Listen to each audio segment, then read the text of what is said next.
and you'll just fill us up with just such joy and just such great expectations, and we'll just be able to take away new things and learn from old things as well, God. I just pray that you just be with Dan as he speaks to us, and we just have a great class today. Amen. Amen. Thank you, Caleb. Good morning, everyone. This is indeed a big class.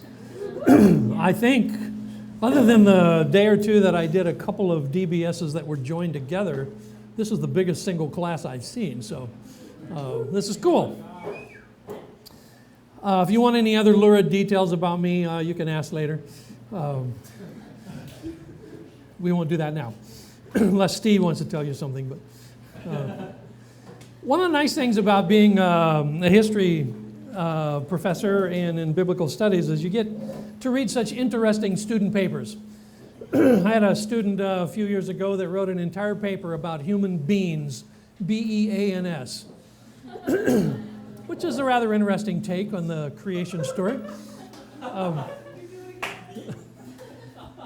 Okay, for some of you who don't spell well, you have to think about that, I guess. I don't know if you've ever heard of Richard Lederer's History of the World. Richard Lederer is a professor of history and English, and he collected over several decades student bloopers that he created into one essay called The History of the World, among which were such gems as Adam and Eve were created out of an apple tree, Cain's statement to God, "Am I my brother's son?" Really rich things like that. So you need to read it sometime. It's pretty cool. We want to talk today about origins and worldview, in fact, this whole week. But today, particularly, I'm going to start with what for some of you will probably be a little dry for the first hour, on narrative. Yay, narrative! Just what I've been waiting for. The Bible is a book not only as a unit, but it is a book of books. And within those books, there are quite a number of literary genres. A literary genre is a style of writing that is peculiar to a certain kind of literature. And as you think about the Bible, just for a moment, what kinds of literature are in the Bible? What do you have as literary styles in the Bible, literary genres? Gospel. A gospel is a literary genre. It's not a biography. Poetry. Letters. Prophecy. Prayers. The whole book of Psalms. I know I've heard some really sincere Christians saying you should never use written prayers. Well, you just lost the book of Psalms. They're all written prayers. Law. All kinds of things, and of course narrative literature. And because we're dealing in Genesis, Exodus, particularly this week, much of those books are narrative. And so we need to know a little bit of how to actually address narrative.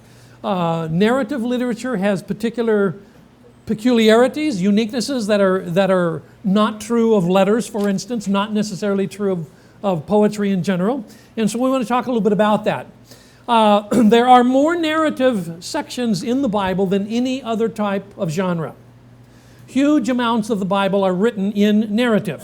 And this will include most of the books of Genesis, Exodus, Numbers, not quite so much Deuteronomy, but partly Deuteronomy, as well as Joshua, Judges, Ruth, the Samuel, Kings, Chronicles, histories. Much of the rest of the Old Testament, the Gospels have much narrative in them, and of course the Acts of the Apostles.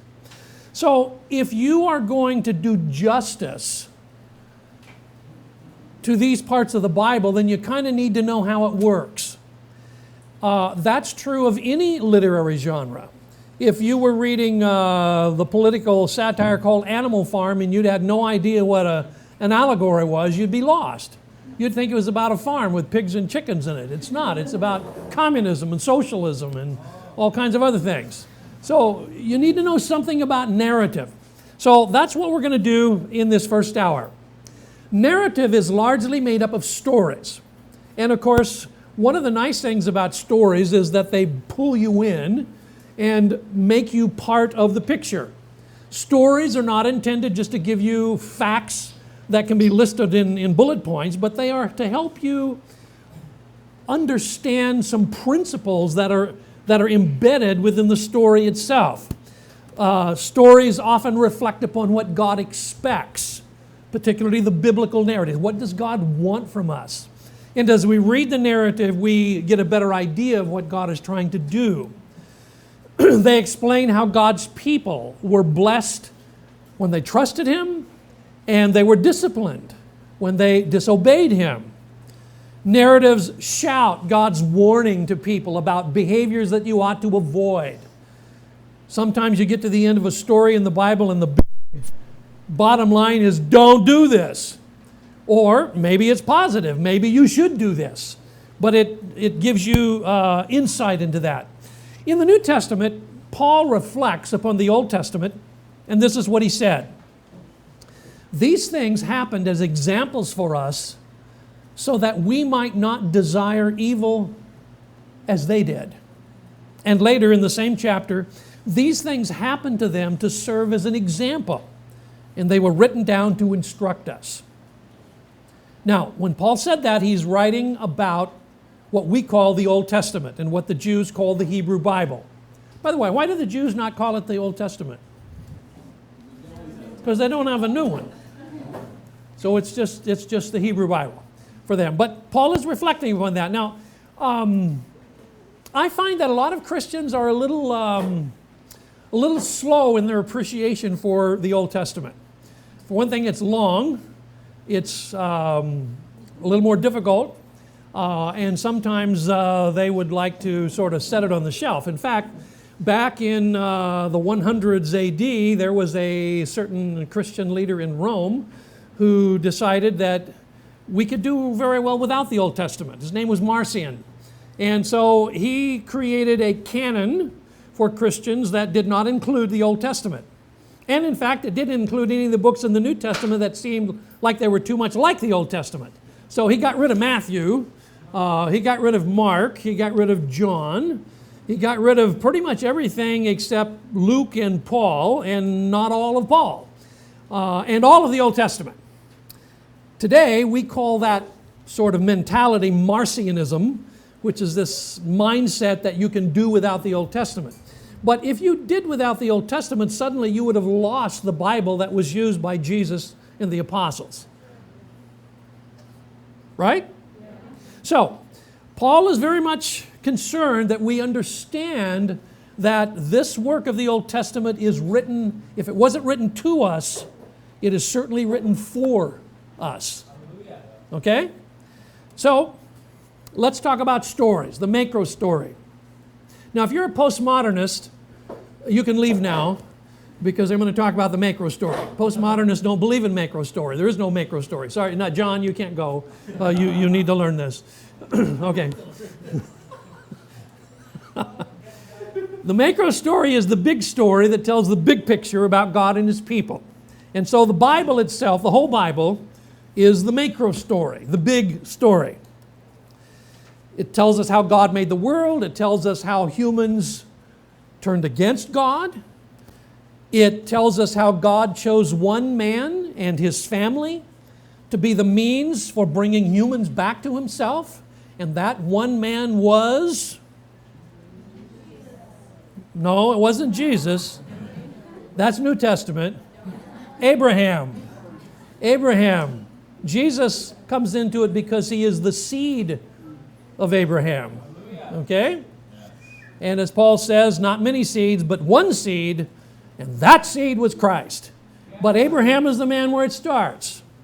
The most important thing that Abraham ever did was to believe God. He believed what God said, and God had chosen him to be the primary means by which the whole story is going to be told.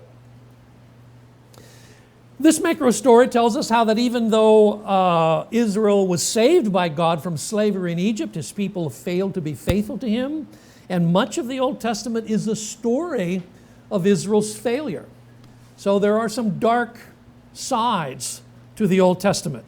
But those dark sides, as Paul said, are there for warnings so that we will not do as they did. And eventually it tells us how their failure led them back into slavery.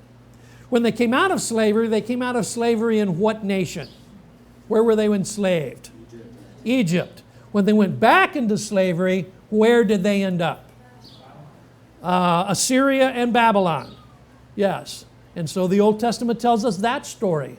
How they came out of slavery, but they went back into slavery because of their failure to be faithful to God and His covenant. And so, in response to human failure, God determined to do for people what they could not do for themselves. He would save them in spite of their faithlessness. Even though they were unfaithful, He would find a way and He would accomplish for them what they could not accomplish for themselves. That is kind of, in a nutshell, that's the big story. Now, the Bible's big story comes to us, of course, in two parts. We call it the Old and the New Testament. The Old Testament is the part that goes from Genesis through the book of Malachi, unless, of course, you're reading the Hebrew Bible. And then it ends in 2 Chronicles. And Malachi comes earlier because the order is different. But in any case, it's the big story of the Old Testament. But it ends on an unfinished note. Now let me ask you. If I say the Old Testament ends on an unfinished note, what was unfinished? The promises. And specifically, what kind of promises? I know you're out there. I can see you. What kind of promises? Okay, the promises of the coming of the Messiah. Okay, the son of David, who would restore what had been lost. All right, any other thoughts on that? Yes, sir. I was just hoping everyone can try to speak up between all the fans. Yeah, and that's a lot of people. So if you make comments, please speak as loud as you, well, maybe as loud as you can. But yeah. Speak as loud as Randy can. How's that? All right. Any other unfinished things? How about the prophecy that Elijah the prophet would appear? That's in the book of Malachi, the last of the prophets. And in the time of Jesus, the disciples are still waiting. When will Elijah appear? And when they saw Elijah on the Mount of Transfiguration, they were really confused by that. They said, wow, the rabbis are telling us all the time that Elijah must come first before the Messiah. We think you're the Messiah, and you've been here about 2 years now, and now Elijah shows up. He doesn't come first. It seems like he came about 2 years late. And what did Jesus say to them? Oh, I can tell this is going to be a hot burning class. What did Jesus say to them? He said, Elijah has already come and nobody recognized him. And who was he talking about? John the Baptist. Well, that at least tells us one thing. There's more than one way to interpret things. Okay? That's a good thing to remember, actually. God promised to send His servant. Now, this is one of the figures of the Old Testament that is not as well known as the figure of the Messiah, but the figure of the servant of the Lord. And this is in the book of Isaiah, the servant of the Lord who would suffer in behalf of His people and carry their sins. It is Jesus that brings together the idea of the servant and the Messiah into one figure, and that figure is Himself. But for most of the Jews, they did not think of the servant as being the same one as the Messiah. But the servant would come, and by the end of the Old Testament, the servant still has not come. And of course, God promised to send this righteous king, the son of David's family. So there are these unfinished elements in the first part of the macro story. So the New Testament is the second part of the big story. And it tells us how the promises of the Old Testament, in fact, were fulfilled in the time of Jesus. Yes? Dan, can you go back to that last slide? I just didn't catch the last one. Sure. That one? Yeah, Yep. the righteous king. Okay. Okay. By the way, I think you're going to, if you don't have it already, you're going to get this PowerPoint. Yes. Is that right? Okay. So that may be helpful. You don't necessarily have to, break your fingers writing everything down. Okay? Man, why didn't I say that about 15 minutes ago?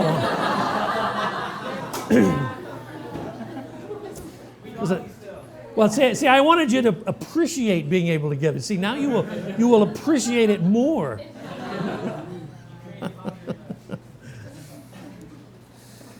All right, the second part of the big story. How the promises are fulfilled in the coming of Jesus. And the central part of the big story is the cross of Jesus. About a quarter to a third of the Gospels is given to the story of the cross. Now that's a huge amount. They don't say anything hardly at all about Jesus' teenage years. Well, really nothing. Luke tells us one story when he was 12 years old, and then from the time he's 12 until the time he's 30, he doesn't say anything about Jesus. So this is obviously not a biography. This is not the way a modern biography works. But once you get to the life of Jesus, which is crowded into 3 Passovers, about a quarter to a third of that has to do with one primary event, and that is the cross. That means that in the Gospels, the cross becomes the central issue about Jesus. And so this is the most important part of the big story, how God's suffering servant gave his life for the world. And what humans could not do for themselves, God did for them in the sending of his Son. So let me ask you, why is it important to even understand the big story?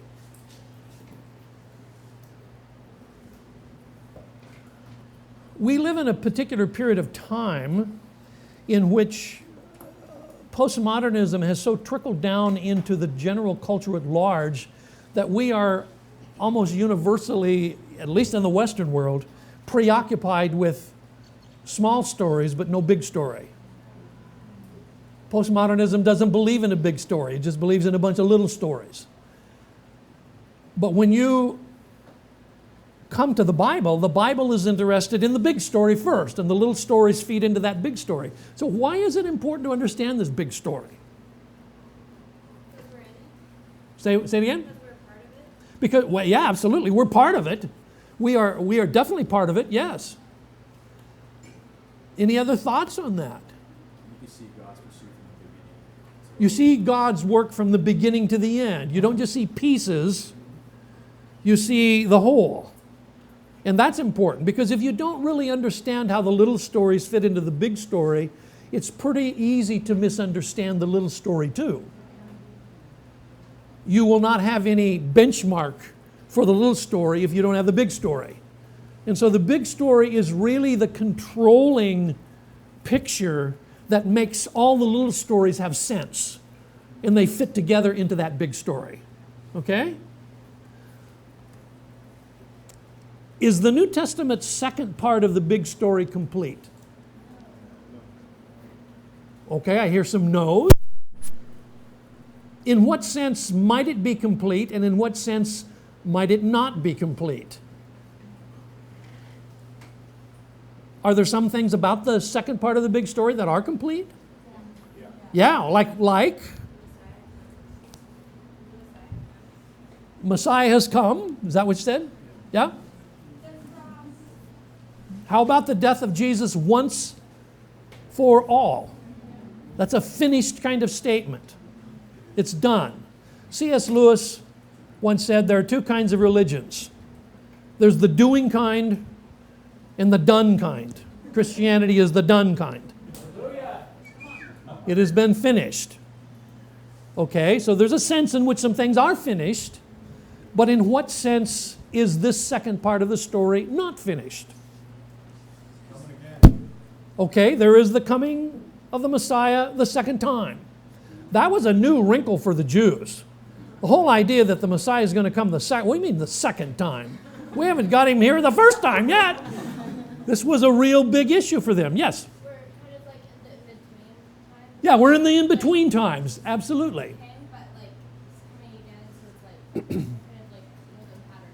Yeah, we already sit in heavenly places in Christ Jesus.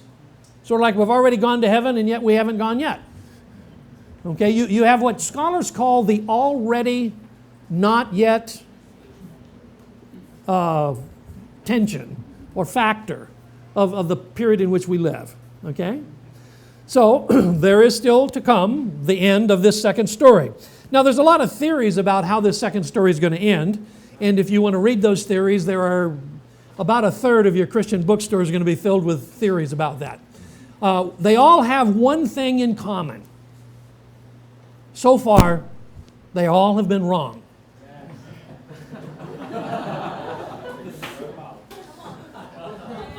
That does not seem to discourage people from writing about this, however. All right. Well, I'm in trouble now, I can tell. I've already gone over the edge. Everybody knows that the real truth is all locked up in the Left Behind series novels.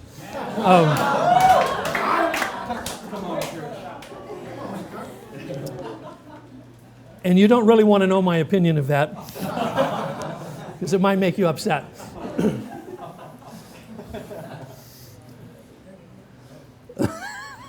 All right, let me get back to little stories. The big story is made up of all kinds of little stories, okay? There are stories that are, most of them are about people. They're about men, about women, sometimes even about children.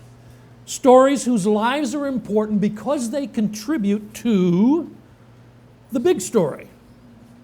Now, one of the interesting things about these stories, the fact that not only are there stories, sometimes there's more than one story that are intertwined, but what to me is really significant about this is that oftentimes there are, maybe I should say there are not some of the things we would expect in a story. If you're reading a novel, you do still read, right? Yes. Yeah, okay, that's good. I knew that. So if you're reading a novel, there's certain things you expect to read about the characters of the novel. For instance, what would you expect if you were to pick up a novel and begin to read, and the main character is described? What would it say about the main character? He's awesome. Oh, now there's a threadbare word. Sorry. Usually they're going to tell us something about his visual or her visual appearance, because we are a very visual society. So it's going to have, she's got dark hair, and I won't go into any other details about her because it's probably not appropriate. At least given modern novels. He is, he's got a high forehead, or he's, got a unibrow, or whatever he's got, But it gives a lot of visuals about people. One of the interesting things about the characters in the Bible is that we hardly know anything about what any of them look like. Visual identity does not seem to be very important in the Bible. We don't even know what Jesus looked like. In fact, there is only one description of St. Paul, and that's not in the Bible. It's in a piece of literature from in the 2nd century that describes Paul in a little work called The Acts of Paul and Thecla, that says he was bow-legged, short, bald-headed, and he had a unibrow, one big eyebrow, went all the way across, So I don't know if that makes you want to getting to fill out an application for pastor of your church or not, but mostly we don't know what anybody looked like because that doesn't seem to be really important. What is important is the inner character of the people in the little stories. So when we talk about stories, narrative, we're going to talk about 5 basic components. There is a narrator. This is the person who tells the story. And since you're using this, what is it called, Source View Bible with a New Living Translation, it's going to have off in the margin the word narrator in quite a number of places. So you want to pay attention to that because the narrator shapes the story. The narrator is the one who decides what gets included and what gets omitted in the story. Not everything is told. In fact, at the end of John's gospel, even about the story of Jesus, John said if everything was said that could be said, all of the books in the whole world wouldn't be enough. And so the narrator is shaping the story by the amount of material that he chooses. Then there is the point of view that the narrator offers. He is looking at this story from a particular perspective, and that shapes the way that he is going to write this story. Often within the story there is embedded a theological concern that the narrator wants to get across. In other words, these are not stories just to entertain. These aren't just the kind of stories you read so you can get sleepy at night.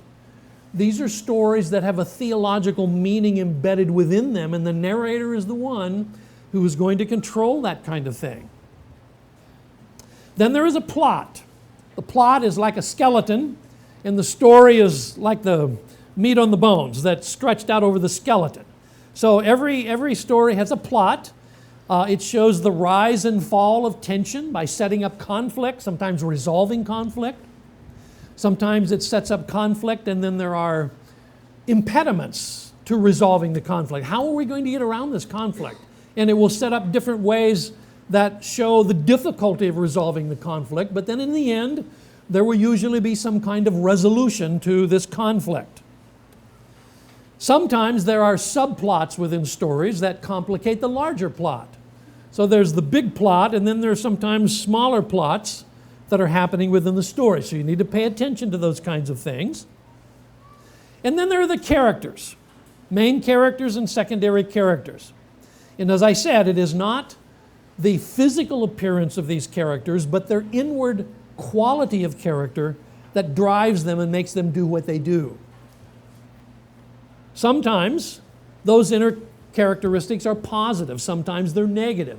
Sometimes they are sort of implied by certain things in the story. For instance, in the story in the New Testament of a man by the name of Barnabas, it's important to know that his name means comfort or reconciliation because he is a reconciler. His name fits his character, and that's part of the story. It's an important part of the story of the little story of Ruth, that Orpah. By the way, you don't remember the story of Ruth? Is this pretty familiar to you?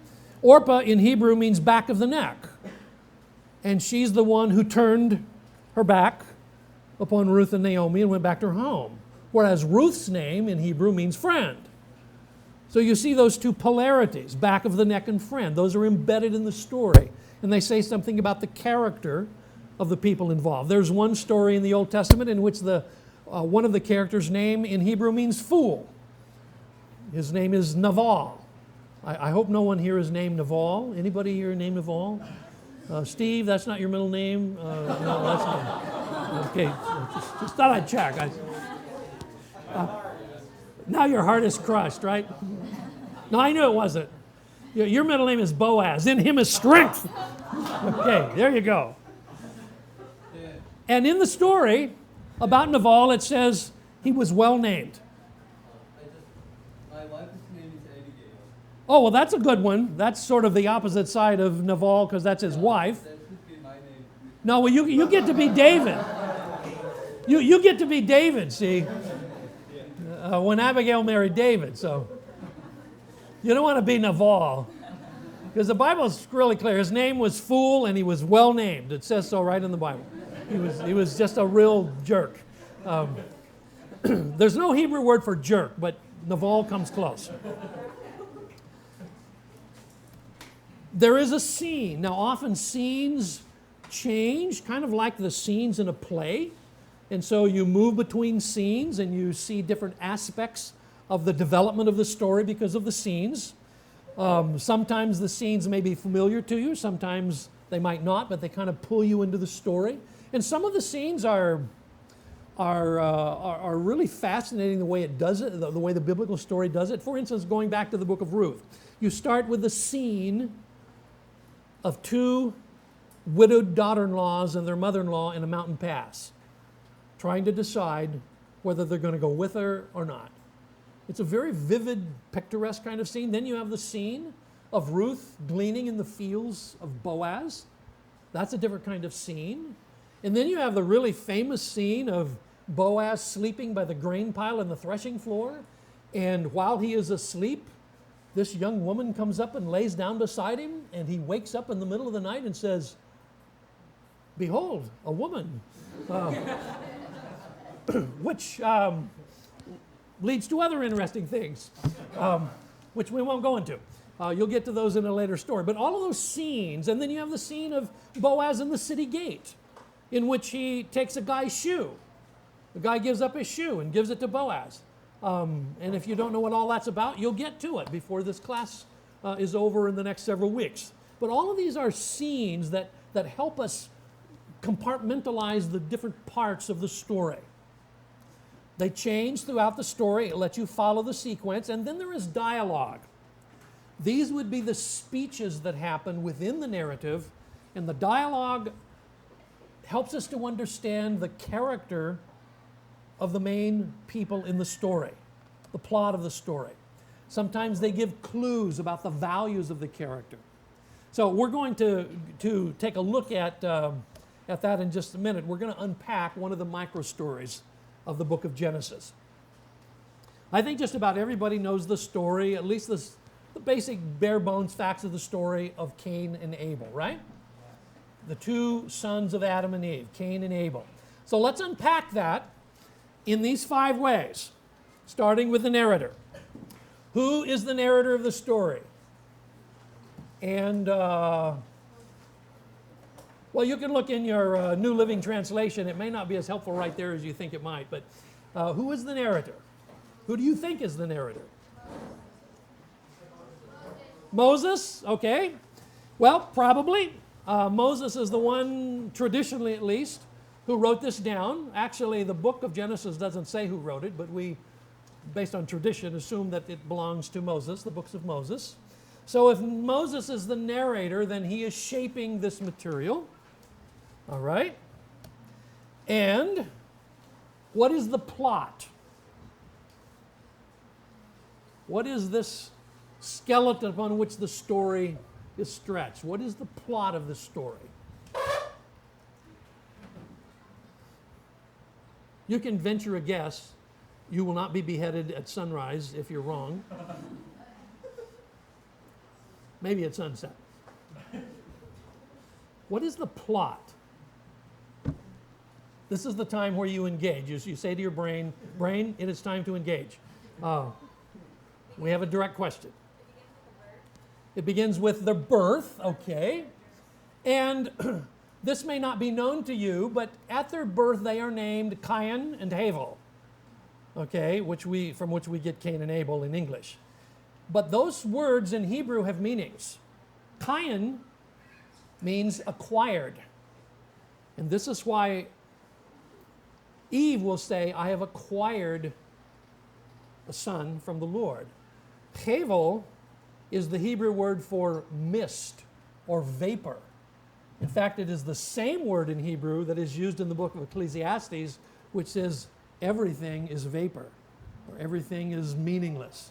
So right away in this story, you get 2 Hebrew words, Cain and Hevel, which tell us something that you might expect happening in the story. If you're going to have one of these guys die, who do you think is going to be?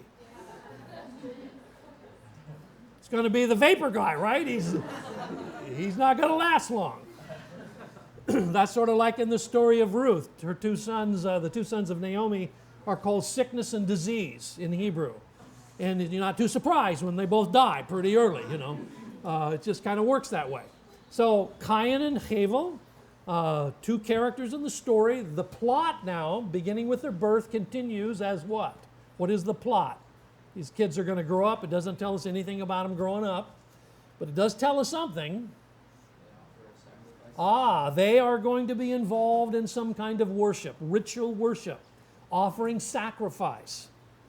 And what happens out of that? Yeah, one of them works and one of them doesn't work. That's the plot of the story. And then there are these conversations that happen. So the characters, Hevel, Cain, and I think we must include also as a character God, because God is part of the conversation in this plot. And how does the scene develop? Well, you mentioned that they both offer this to God. Cain offers what? What does he offer to God? Stuff from his farm, his crops. Is that an acceptable sacrifice in ordinary circumstances? This is a trick question. Yes, it is. It is quite acceptable. It's described in the Torah as an acceptable offering. It's called a minha. And Cain offers a minha to the Lord.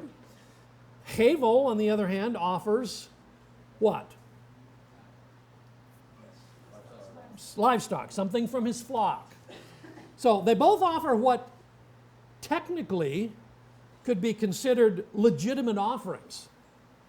But what happens?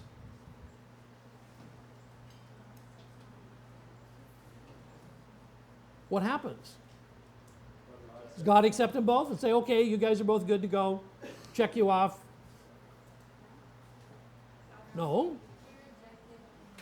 God rejects Cain. He accepts Abel, but he rejects Cain. And that leads you to ask yourself, as the reader, why? What was there about Cain's offering that God found unacceptable? Now, there's different ways to take that, I suppose. People have explained it in different ways. One very popular way of explaining it is that Abel's offering was a blood sacrifice and Cain's was not, since it was a vegetable offering, and therefore the blood sacrifice is accepted and the other one was not. Personally, I am not persuaded by that logic, because the words in Hebrew are quite acceptable. A vegetable offering is acceptable to God in the books of the Torah, so I don't find that to be a very compelling argument. On the other hand, what I do find to be pretty compelling is that what was the difference between them was their attitude toward God. And in this story, then, there is embedded this theological value that if you are going to offer to God worship, or sacrifice, or offering, or whatever you want to call it, the legitimacy of that is not going to be defined by the technical style, but by what's happening in your heart and your attitude toward God.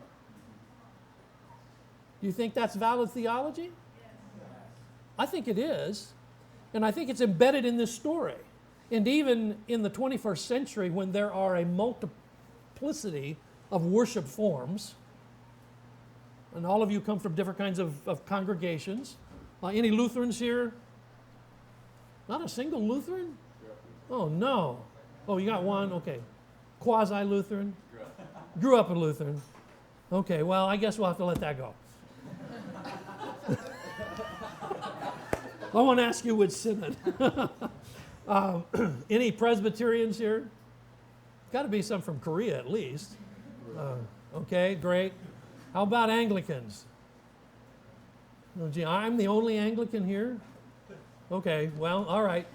How about Reformed? Okay, some Reformed. How about Baptist? All right, we got some Baptists. Okay, we can go to heaven now. We got the Baptists. All right. You, sir, you're from Montana, right? I was born in Billings. Yeah, we'll talk.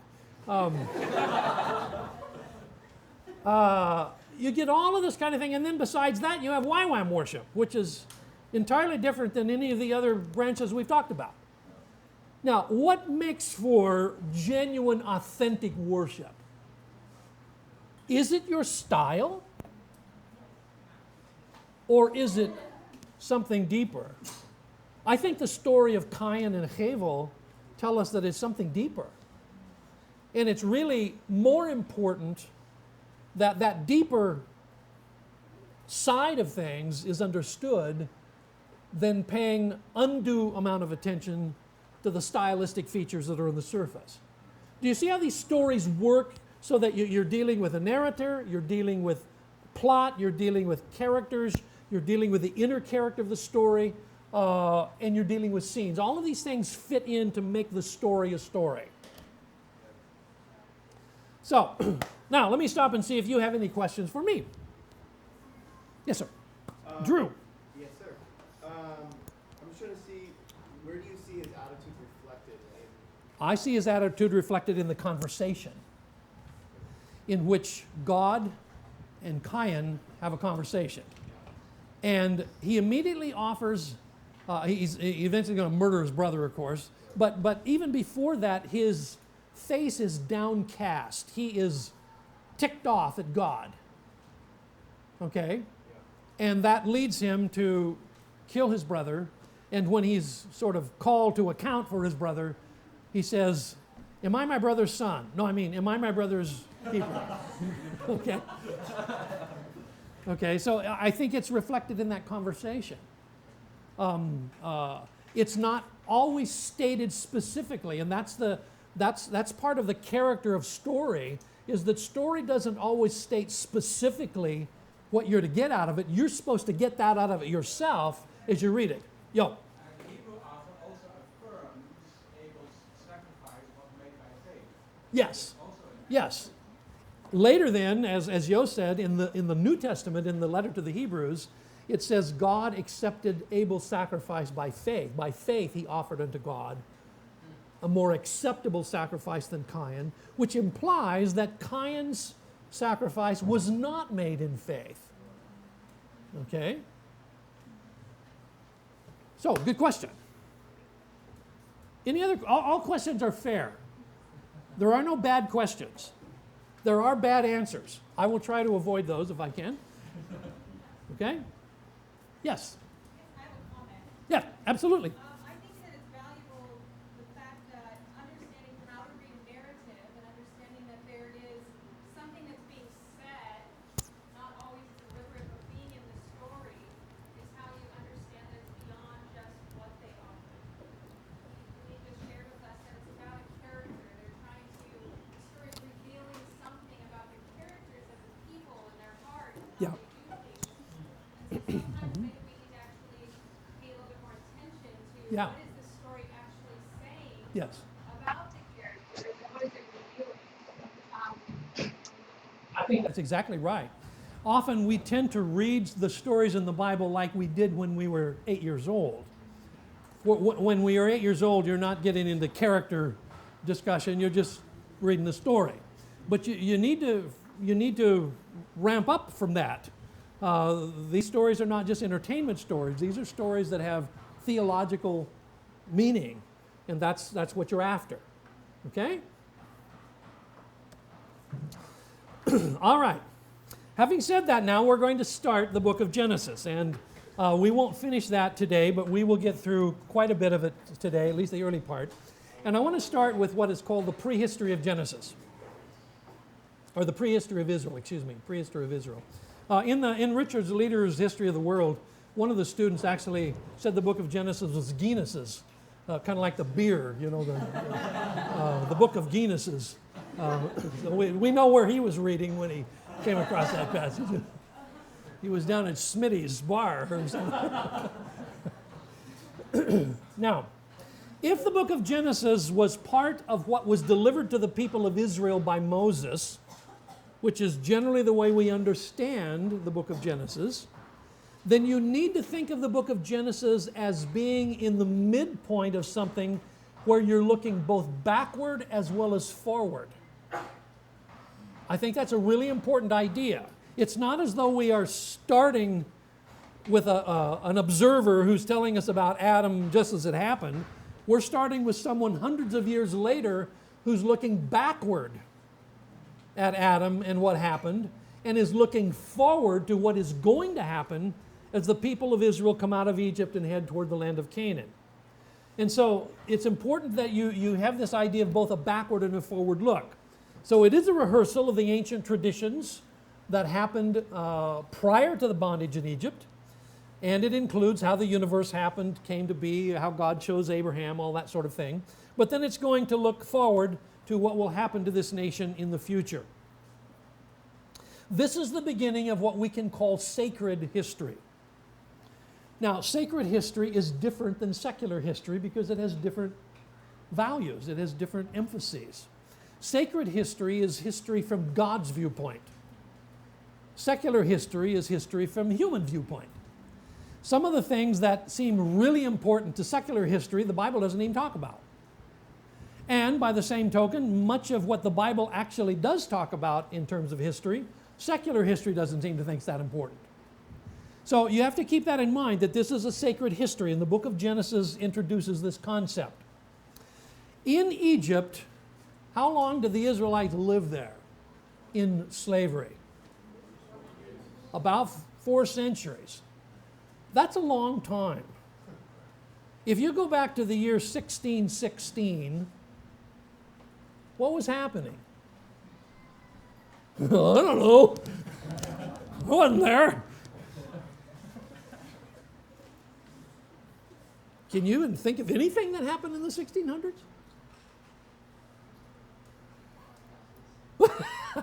Ooh, boy, now I really put you on the spot. I watched a program recently of a bunch of skateboarders in a skateboarding competition that were asked questions about American history. These were all Americans, you know, and it was pretty interesting. Only 1 out of 20 knew who was president during the Civil War. I thought, wow, that's pretty interesting.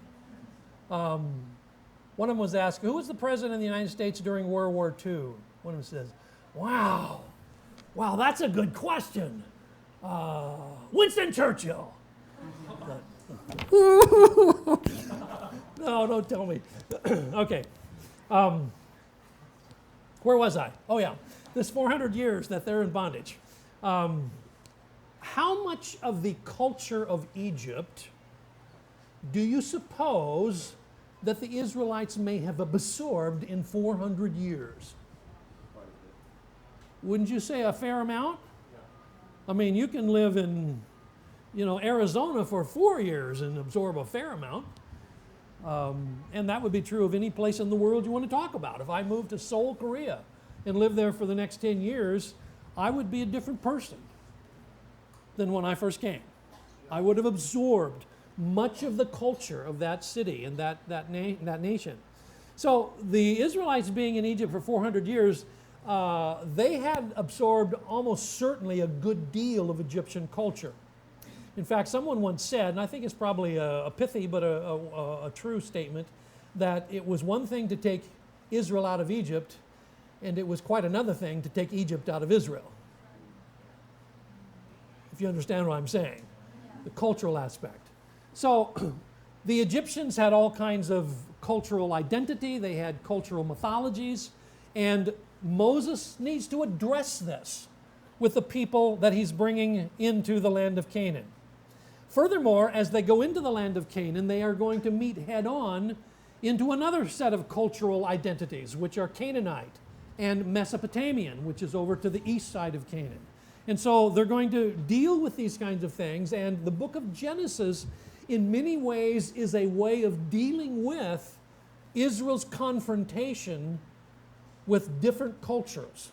The Egyptian culture, the Canaanite culture, and the Mesopotamian culture. There are points of contact between the book of Genesis and these other cultural ideas. We would expect that to be the case. Now, for instance, about between 100 and 150 years ago, there was a scholar at the British Museum who was reading ancient texts in cuneiform. And he ran into an ancient text that talked about a particular character by the name of Gilgamesh. And in this text, it describes how the gods told him to build a really big boat and to put pitch and slime on the inside to waterproof it, and to take him and his family into this boat along with representatives from all of the animals of the world. And there would be a great flood, and after the great flood, this man by the name of, the Epic of Gilgamesh, and then the character's name is Utnapishtim, if you want his Babylonian name. But anyway, Utnapishtim is going to come out of this ark, and he's going to, or I should say before he comes out, he's going to find out whether he can get out, and so he's going to send out a couple of birds. He's going to send out a pigeon and a raven, and finally he decides after he sends out 2 or 3 birds that it's safe to get out. So they get out of the ark and they offer sacrifice to the gods. And the man who was translating this, his name was Adam Smith. What do you think he's struck by? I mean, this isn't the Bible. This is an ancient text from Mesopotamia. What is he struck by? Well, surely you know this. This is not a trick question. The parallels. I mean, we're not talking a couple of little parallels. We're talking a whole list of parallels. It's like, holy smoke. Well, I don't know if he said that. He was British. He probably said something British. But anyway, he's looking at those parallels and he's amazed. Now, we're going to talk about why the book of Genesis has those kind of parallels with texts from other cultures. That's not accidental, that's intentional. That's not because the Bible has to copy somebody, that's because the Bible is interacting with ideas that are currently in the culture surrounding Israel. So we want to pay attention to that. One of the things that comes out very clearly is that there is a uniqueness of Israel's faith that is different than all of the other belief systems in the ancient world. First of all, in the ancient world, the deities were personifications of the mysterious forces of nature. So, they have many gods and goddesses, and usually those gods and goddesses are identified with natural phenomena, such as rivers. So Nahar, which is the word for river in ancient languages, is also a god. Nahar, the god. And the name Yam, which is the name for the sea, is also a god. Yam, the god, is Yam, the sea. And the same is true of mountains, the same is true of thunder, for instance. All of these sorts of things were deified so that the natural forces of the world become the gods and the goddesses. Israel, on the other hand, is very, very different. God made all of these things. He made rivers, He made mountains, He made the seas, but He is not any of those things. He is transcendent above all of those things. And in fact, He doesn't have any help. He doesn't have a female consort. He doesn't have a wife and a bunch of little kitty gods, you know. It's just Him. He works solitary and alone. And He discloses Himself by His power. In the ancient Near East, religious festivals were usually pagan reenactments of sacred myths that celebrated the cycle of life. But for Israel, God anticipates and interprets the meaning of history. He keeps promises He makes, but He is not part of the cycle of life. He is above that.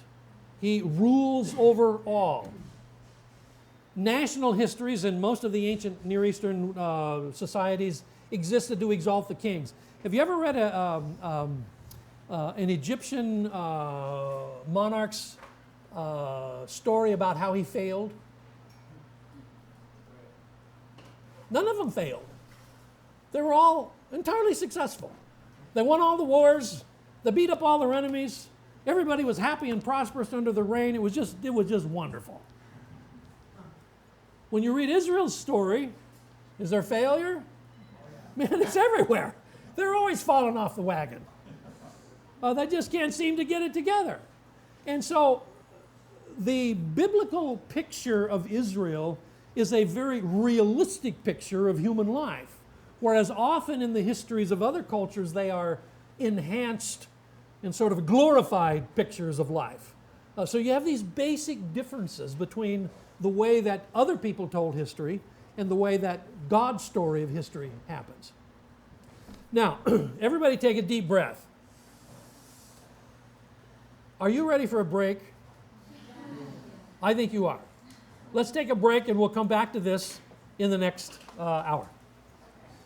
Get a drink, go to the bathroom.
There's poetry inside of me, and I'm about to let it out. This course I made, well, it's weighing me down. I wanna let it go, let it fall, fall to the ground. Watch out, you got me right where you want me. Watch out, you got me right where you want me. Watch out, you got me right where you want me.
Angie, can I ask you a question? We take another break about probably 10:30ish. At 10? No. You mean at 11? When did you say? We take another break at what time? We can take like a stand-up break, but I wouldn't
Okay, we're going to get started back with class. But just before, the people who have the blue forms, make sure you return those to me before you go down registration. With you. So fill them out and then just give them to me after class. So, and it's just name and then initials. Then, okay, I'll ask one after the end. Praise Jesus. Okay. Thank you, leader. Yep. Yes, thank you, leader. So the guy said, who saw the Martians? Take me to your leader. I will take me to your ladder. I'll see your leader later. All right. Thank you, Steve. Welcome back. You ready for another hour of this riveting stuff? Can I ask you a favor? You may. I may not give it to you. Okay. I really like this, but can you slow down just a little bit? Slow. I was getting ready to speed up. Oh, God. Okay, we'll try to slow down a little bit. Thank you. Like I said, you may not get what you asked for, but you're always welcome to ask. Yeah, we're back. Sort of like children of God, you know, you can ask God anything, and sometimes He just says, "You got to be kidding." All right, let's take a look now at what we're going to find in the book of Genesis. Two big blocks of material in the book of Genesis, the scope of Genesis. One is what sometimes is called primeval history. This will be history before the time of Abraham. This ancient history will talk about the creation of the universe, the first rebellion of humans against God, the story of the great flood, and then the origin of the nations, which includes the story of the Tower of Babel and the listing of the 70 nations of the ancient world. So this is primeval history, and we will probably get through much of that before this day is over, and the rest we will pick up tomorrow. The second big block of material that you find in the book of Genesis is woven around four major characters, all of whom are father to son to grandson and down the line. And that begins with a man called Abram, or Abraham, as you are probably more accustomed to hearing it. Then his son Isaac, or Yishak, and then his son Jacob, which interestingly enough is also the English word James. Anybody here named James? No James? By the way, is that your nickname, Ichthus? No, that's my real name. Your name is Fish? Yeah. Okay. That's a first. That's a first for me. No, that's cool. I like it. It's okay. I could be worse. I mean, I can think of other things I'd rather not be, like lobster. You know. All right. So these are the two big blocks of material in the book of Genesis, each kind of four major pieces: primeval history, patriarchal history.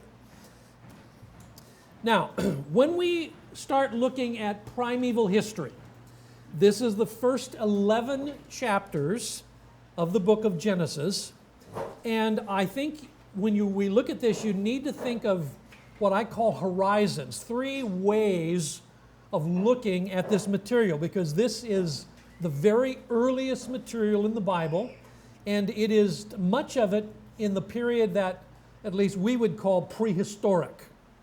Now, when I use the word prehistoric, what do you think of? Dinosaurs. Play again. That's good, though. What makes prehistoric something as opposed to historic something? No written record. You are on the money. Is David right? Yeah. You're exactly right, David. Anything prehistoric is prior to humans developing writing and writing down things about themselves. So history begins approximately 3200 BC. That's when humans begin to write things down about themselves. What you find in Genesis 11, mostly at least, is going to be prehistoric. So it's in the period of time when humans are not writing down things about themselves. Although later, of course, Moses or whoever put this together is going to write this down. So the three horizons we want to talk about are historical in the sense of real people and real events. We do believe that there were real people in the prehistoric period, even though they may not have written about themselves. But they're real people. They lived, they got married, they had kids, they farmed or whatever they did, hunters, gatherers, whatever they were. So a record of real people. But particularly in the Bible's period of prehistory, we find the use of what is called archetypes. Now, archetypes are characters who symbolize some idea that is bigger than themselves. So there is a symbolic meaning to some of the characters in this early history, in addition to historical meaning. For instance, what is the name of the first human? But in Hebrew, Adam is the word for just human. It's not just a proper name, Adam. It means human. It can be used of both men and women. It's not male-oriented necessarily. It's not gender-specific. It's just the word for human being. Okay? So that's an archetype. Adam becomes not only the first man whose name is Adam, but he becomes the first human who represents, in a sense, all humans.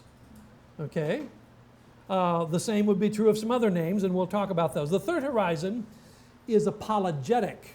Now, I'm using the term apologetic in the way that a university class would use the word apologetic. That does not mean to say I'm sorry. Okay? It means to defend something or to argue in defense of something. So the book of Genesis is going to be a corrective to cultural worldviews that the Israelites encountered in Egypt, as well as the things they're going to encounter in Canaan and in Mesopotamia. This is why in the last hour I talked about the intersection between ideas in the book of Genesis and ideas in ancient Mesopotamian texts and in ancient Egyptian text. That interaction is intentional because the book of Genesis is intended to set the story straight. They've already heard how the Egyptians think things got started in the universe. Moses is going to say, that's not how it got started. Let me tell you the real story of how it got started. They are going to encounter ideas from Canaan and Mesopotamia about how things got started, and the book of Genesis is going to say, those stories are not accurate. This is not how things got started. Let me tell you the real story about how things got started. So as we read the book of Genesis, we need to keep these three kinds of things sort of in our perspective. Historical things that are real people, real events, but these people that are real also have symbolic value. And then the book of Genesis is setting the record straight about the origins of the universe and the origins of humans. So, does that make sense? Got that in your head? Good. All right. Plug your ears and it won't get out.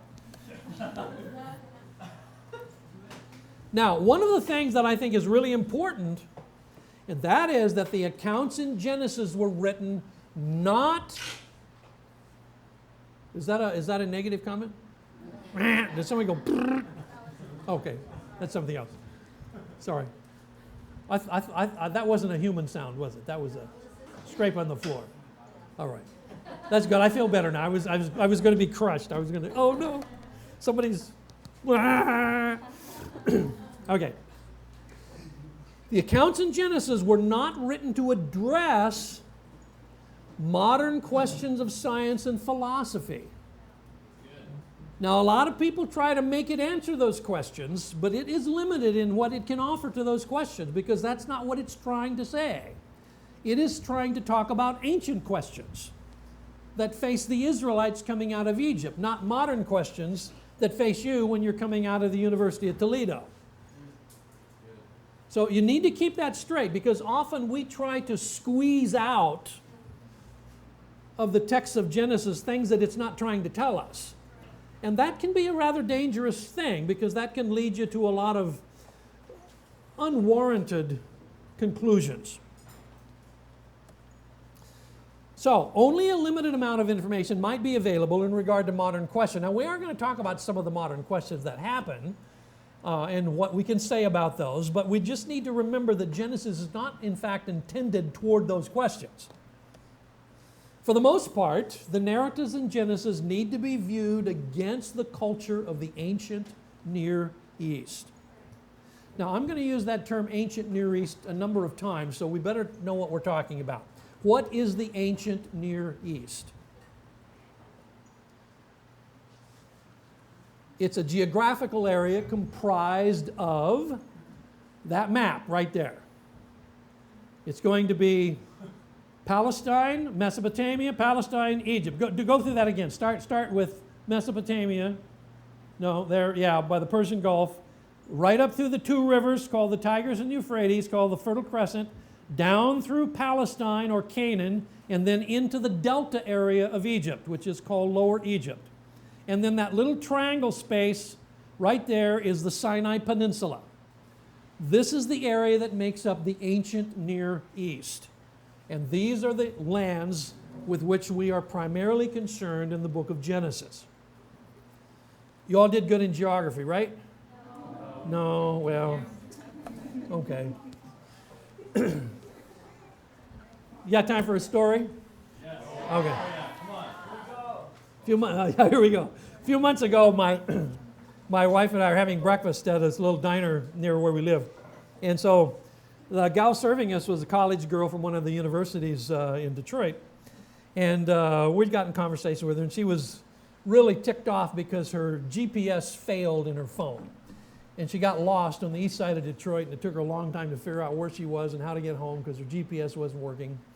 And so while we're talking, I said, well, you know, there is an older technology than GPS. It's called a map. And she said, oh, you mean MapQuest? I've heard of that. Well, that lets me know how old I am. I'm up right up there, those dinosaurs you were talking about a little bit ago. Okay, that one didn't go over so good, but I actually have some worse ones. So we'll get to those eventually. That one wasn't a joke, actually. That really did happen. I thought it was pretty funny. She just looked at me like, what are you talking about? Okay, now we're coming to another word that you probably don't use very often, and that's cosmogony. It has nothing to do with agony. It's not a painful word other than trying to spell it. Cosmogony. This is the idea of how the world got started and how it works. So the literature of the ancient Near East has a number of examples of cosmogony, and the book of Genesis is also a cosmogony because it talks about how the universe originated and how it runs. And so we're going to do a little bit of comparison with those.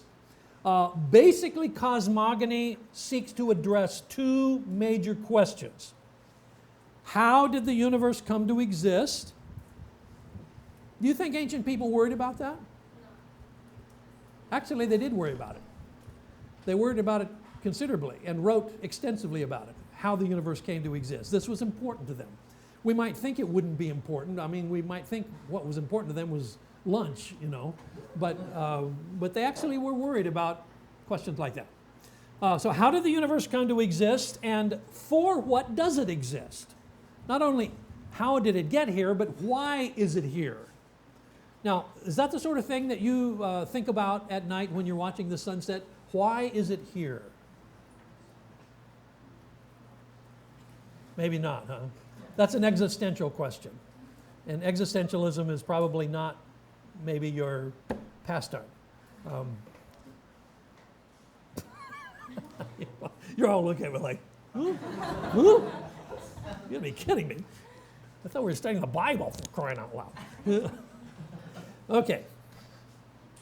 The Genesis cosmogony seeks to answer, in fact, those same two questions. How did the universe come to exist? And for what does it exist? Why is it here? Okay? So we're going to see that. Now, the ancient universe, this question, how does the universe exist? Let's start with Egypt. This is the place the Israelites were for about 4 centuries. And this is the story that they would have been told in Egypt. The universe was created by Ra. This is the Egyptian creator god who created himself by self-generation. How did God exist? He made himself. He made himself to exist. That's basically what they say. Either he formed himself by self-generation and he formed the other gods and goddesses by sneezing, divine sneezing. This means that The other gods and goddesses are basically mucus, divine mucus that has been blown out into the air and has become gods and goddesses. And there are other actually worse ways that I won't go into in any detail. That's part of Egyptian worldview. See, one of the things we're talking about this week is worldview. So the ancient Israelites are going to come into immediate face-to-face confrontation with other worldviews than their own. And you will too. If you are going to do any kind of missionary work, and I kind of think that's what YWAM's about, you are going to meet other worldviews, ways of looking at the world that are different than your own. The Israelites had this problem as well. So the gods and goddesses were personifications of nature. Now here's the way the universe worked in Egyptian thinking.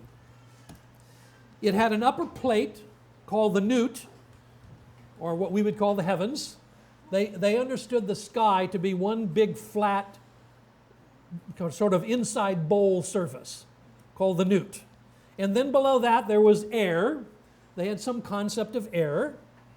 And then below that there was the Gave, which is the lower plate of the earth, and that's the plate where everybody lives on.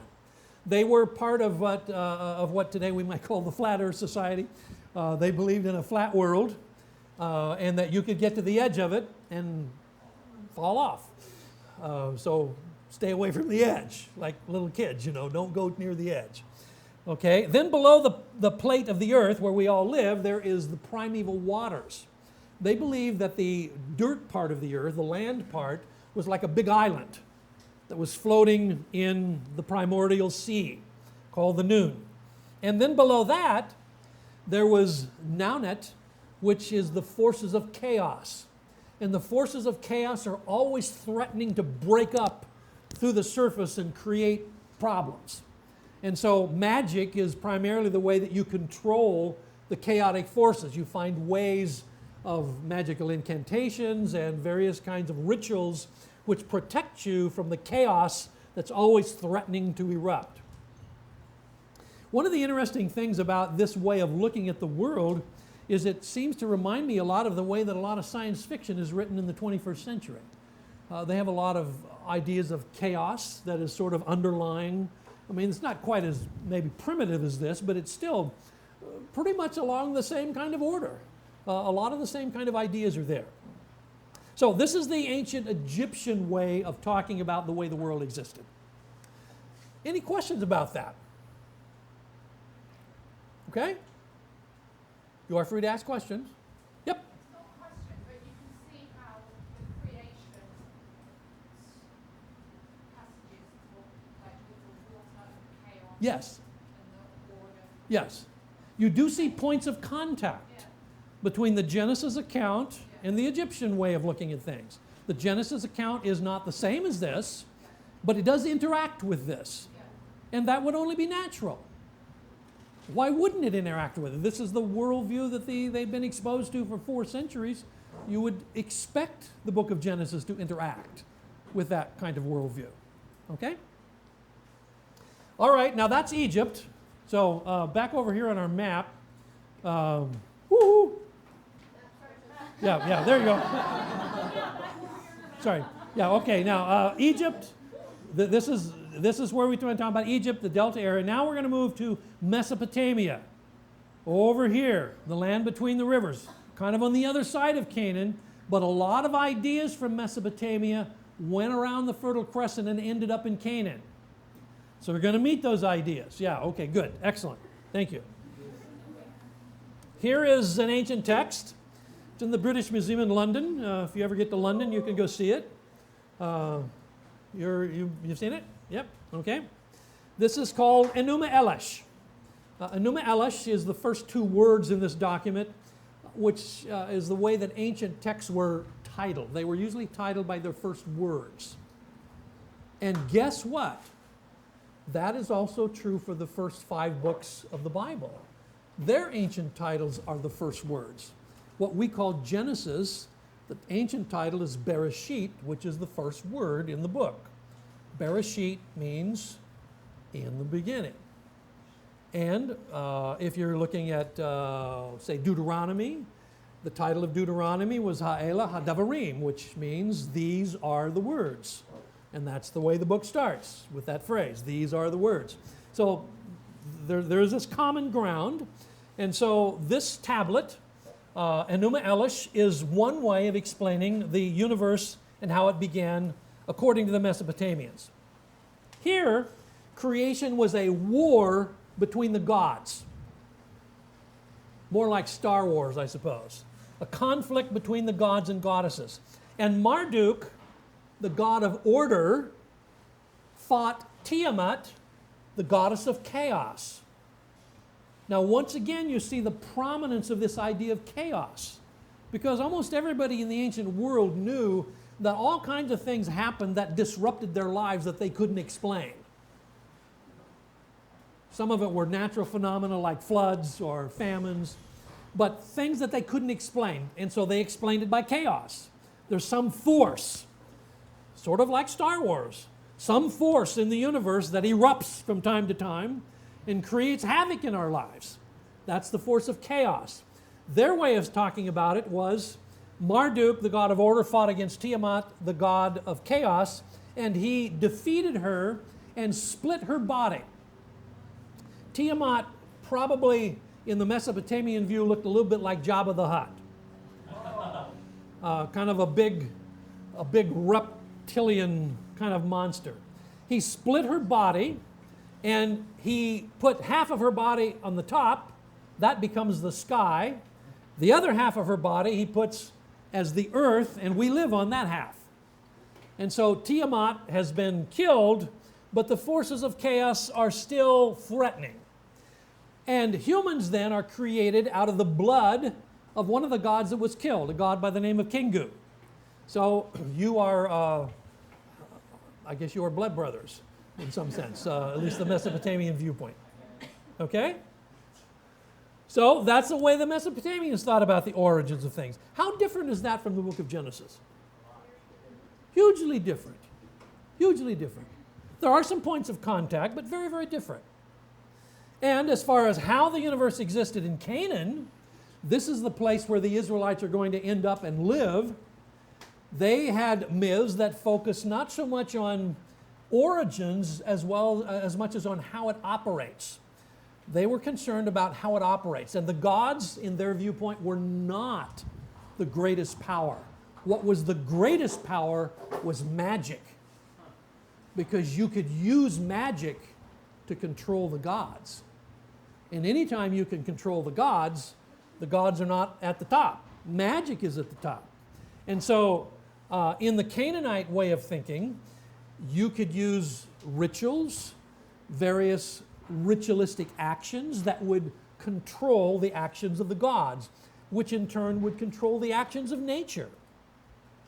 This is Baal. You read about Baal many times in the Old Testament. I think you probably call him Baal, right? Baal? Anyway, okay. Baal is correct anyway. Baal is the god of rain and thunder, and he has a sweetheart by the name of Anat, who is the goddess of fertility. And in the ancient myth, they are building a palace for themselves. Mot, who is the god of death, kills Baal and takes him to the underworld. And that makes Anat furious, so she retaliates by killing Mot, and then she brings Baal out of the underworld back to life to reclaim his palace. And when the two of them unite, they create fertility in the world. So the union of Baal and Anat is the magical force that creates the growth of plants, the production of animals. The sheep have lambs and the cows have calves and people have kids.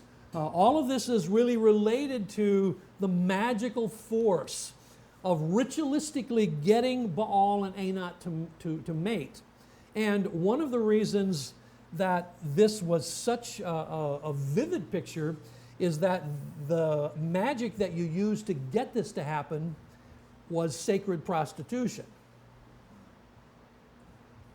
So when in the Old Testament it says that Israel went whoring after other gods, that is not a metaphor. That is quite literally what was happening, because it was a way of trying to induce fertility into the land and into the animal population and the human population by ritualistic magic. And they explained the cycles of the seasons. So every year when the grass goes dry and it doesn't rain anymore, what has happened? Mot has taken Baal to the underworld. And since Baal is the god of rain, and now he's in the underworld, it doesn't rain anymore. It's dry. Everything dries up. So what would happen in the spring?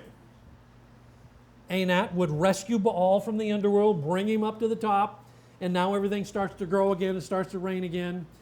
Then you begin to see some of the stories of the Bible against this background. They make lots of sense. For instance, remember when Elijah the prophet went into Ahab, who was promoting Baal, and said, "It will not rain until I say so." That is an in-your-face challenge to the god Baal. It's not going to rain until I say so. 3 years later, it still hasn't rained. And then what happens when it does rain? Elijah goes to the top of Mount Carmel and he says, "You pray to your God, and then I'll pray to my God, and the God who answers by fire." And you need to know that the Hebrew word for fire is also the Hebrew word for lightning, and Baal is the god of lightning. The God who answers by lightning or fire, he is really God. So the Baal cult spend the whole day dancing around, slashing themselves, bleeding all over the altar. Nothing happens. But in the evening, about the time of the offering of the evening sacrifice, 75 miles south of Jerusalem, Elijah repairs the altar of the Lord with 12 stones. He prays a short prayer of 42 words in the Hebrew text, and boom, the lightning slashed down from heavens. It split the altar, it burned up the sacrifice, it burned up the rocks, it burned up the water. Hallelujah. And all the people begin shouting, "Yahweh is God," which is Elijah's name. Elijah means Yahweh is my God. Now, you see how narrative pulls in all this stuff by character, by scenes, all this stuff brings in, okay? So when the Israelites are coming to Canaan, they're going to meet this kind of way of thinking about things. So let me ask you from a modern, more contemporary standpoint, how does the universe exist? Anybody familiar with a man by the name of Francis Schaeffer? L'Abri in Switzerland, was there for many years. Dr. Schaeffer's deceased now, but he did a lot of thinking about some of these things. And one of his suggestions, and I think it's a worthwhile suggestion, is that when we talk about how the universe exists, there are really only three possibilities, philosophically speaking. Only three. One is that it exists from nothing. It just, somehow something came out of nothing. Now, that's a really hard position. Not many people want to take that one because it's really hard to conceptualize how something came out of absolutely nothing. And when you talk about absolutely nothing, you've got to eliminate energy, mass, motion, anything. And so, even though there are a handful of people who might suggest this from the point of atheism, not many thinkers are going to go this direction. It requires an incredible leap of logic to say that something came out of nothing, absolutely nothing. The second is that the universe could exist from what is impersonal. Now, this is the most widely accepted view in the secular world today, and that is that the world was all impersonal matter, and what we see today as the universe is a gradual evolution of that impersonal matter until finally there is something that we call personhood. Something that you have. What is a human person? What does it mean to be a person? How is that different than being a rock? I mean, I know you've not actually been a rock, so it might be hard to say, but what does it mean to be a person? What does it mean to be human as opposed to be something that's not human? Well, yes, although there is animal life, of course.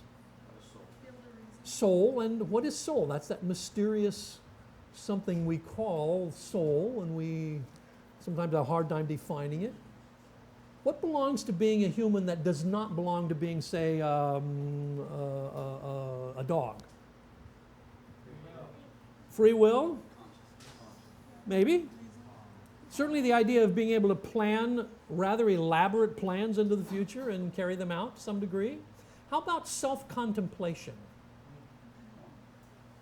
Not only do humans think about things, they think about themselves. They consider themselves. Now, we had a dog, a basset hound, one of these short-legged, dogs with long ears. And she did a lot of laying around staring off into space. But I really don't know for sure, but I just somehow don't think she was contemplating her existential existence. I mean, maybe, but I think she was thinking about food, mostly. But humans think about themselves. They don't think about other things, they think about themselves. And why are they like they are? And why am I like I am? So, if you say that everything came from what is impersonal, one of the big challenges you have, and this is the big challenge of the modern world, is you have to begin with the impersonal that evolves into the personal. And how could that possibly happen? How can something that is impersonal become personal? Huge question. I have been having about a 3-year discussion on this question with a good friend of mine who is a professor of biology at Wayne State University. He's a scientist. His specialty is bird DNA. So he spends a lot of his time tracking the DNA of birds into ancient history and trying to find evolutionary links between birds and other kinds of creatures. And Dr. Bill and I, we have been having an email conversation as well as personal conversation for a long time on this subject. I think our emails add up to like about 150 pages now, and lots of face-to-face discussion. And we're friends. I'm a Christian, he is an agnostic. But this is his position. And he's finding it really hard to hold that the impersonal could give rise to the personal. I am coming, of course, from the third position, and that is the personal comes from that which is already personal, and that is God. God is personal, and that's why I am personal.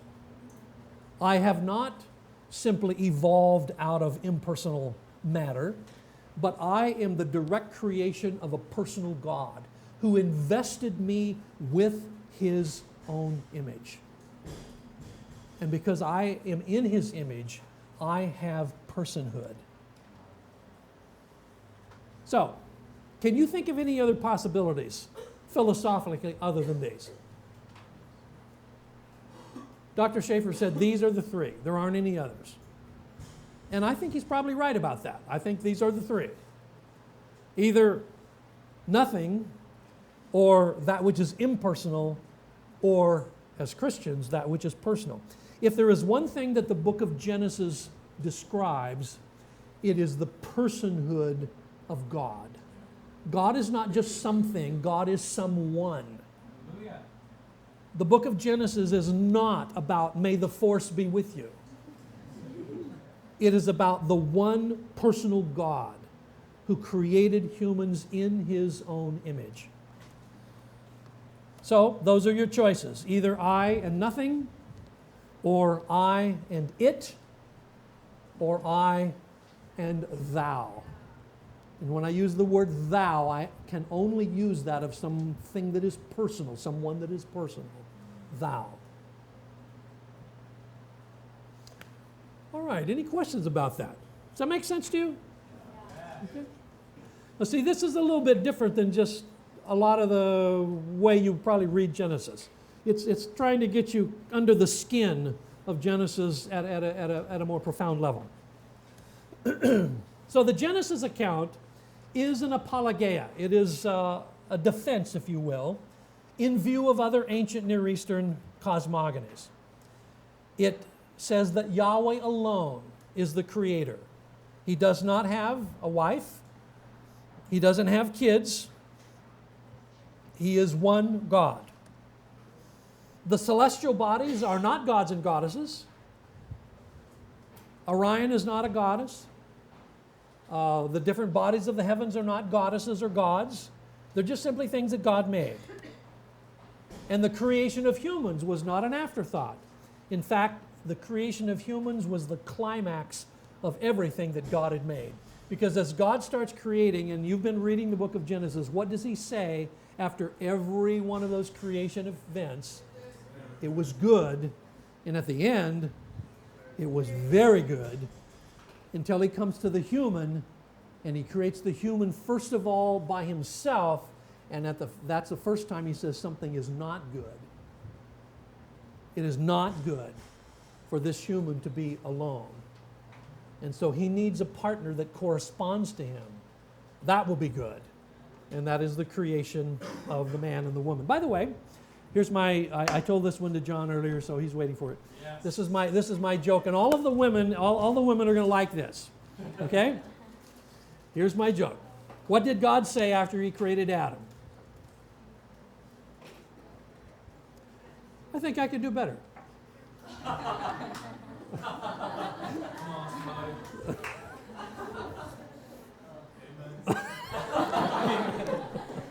Okay. Well, I got a lot of female amens.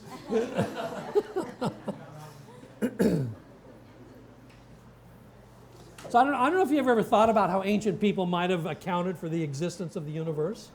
But these are some of the ways that they thought about it. One issue concerns plausibility. As the Israelites come into the land of Canaan with the story of creation in the book of Genesis, how do you think Israel's neighbors, the Canaanites, would have thought about the Israelite story of origins? Now, I know that's a speculative question, and you probably can't answer that, any of us answer that with definity, but you have any ideas about it? How do you think the Canaanites would have heard that story, the story of Genesis, as it came into conflict with their own story? But don't look me in the eye, whatever you do, because I'll call on you. I can see some of you, as soon as I look at you, go.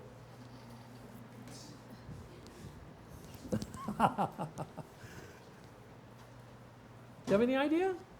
Any speculation? Fence. Pardon? Fence. With a fence, sort of to just block it off? Possibly. Not locked off, but With a fence, not a fence. Yeah, okay, sorry, misunderstood. Yeah, probably. Well, you are immediately contradicting their ancient story. Most people don't appreciate that very much. They think their story is better because it's their story. Yeah, so probably that would be true. There would be occasionally people who would come out of Canaanite culture and accept the Israelite story. Can you think of any of them? Balaam? I'm not sure that's going to be a real good example. If you read the whole story, I don't think he accepted much of the Israelite story. He falls right back into the cycle of sexual promiscuity as a means of inducing fertility, and he convinces the Israelites to get involved. So we might want to shelve him. Yeah, good try though. How about, yeah.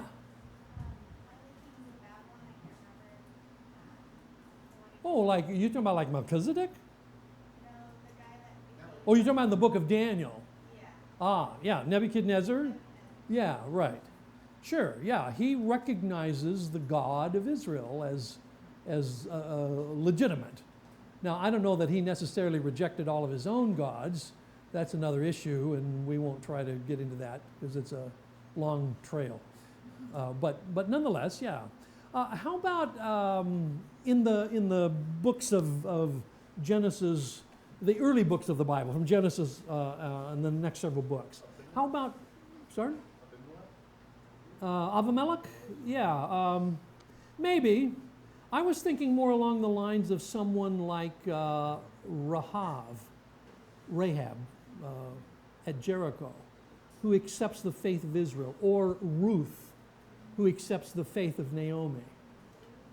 Going back to the story of Ruth, when Ruth is coming out of a Moabite culture, which is essentially a Canaanite culture, and she stands with Naomi, her mother-in-law, she makes one of the great professions of faith in the Bible. Don't ask me to leave you. Don't ask me to go back, because your God will be my God, and your people will be my people. What an incredible confession of faith in the face of her background and the faith of Israel. So you do have occasions where people from Canaanite cultures do seem to respond to the faith of Israel. If we seek to answer questions from a cosmogony that it doesn't purport to answer, what are the risks? In other words, if we come to the book of Genesis to try to answer a bunch of modern scientific questions, what are the risks of that approach?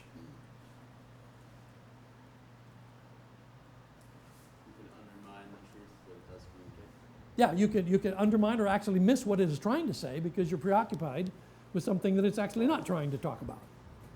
I think that's certainly true. It's very easy to find distortion with that. Now, that doesn't mean you can't think about it, because we all think about these kind of things, but I do think it's important to realize that you need to be careful in trying to answer a modern question by a text that is addressing an ancient question. They aren't necessarily the same thing. Let's talk just for a moment about the image of God. God created humans in his own image, and this primarily refers to a number of things, but one of them is communal life. It starts with let us make man in our image. Did you notice the plural pronouns in that statement in Genesis? And does that surprise you? Let us make man in our image. Why are those plural pronouns there? Would you not expect it to say, let me make man in my image? And yet, why are those plural pronouns there? Do you have any ideas? Pardon me? Virginity? I was going to say, I hadn't quite caught how that related. So,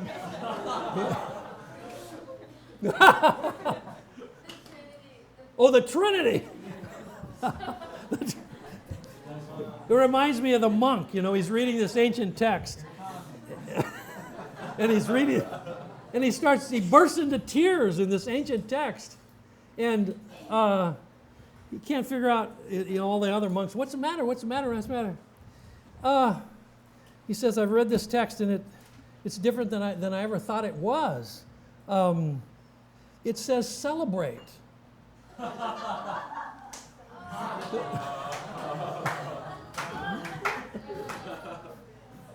Okay, if you don't know the word celibate, then you don't know why that's supposed to be funny. But anyway, so that's kind of what was happening here. The early church fathers, when they saw those plural pronouns, they thought primarily in terms of the Trinity, the Father, Son, and Holy Spirit. So this is sort of God speaking within his own inner being. There is another possibility that you might want to consider, and that has to do with the fact that the word for God that is mostly used in the Old Testament is a plural word.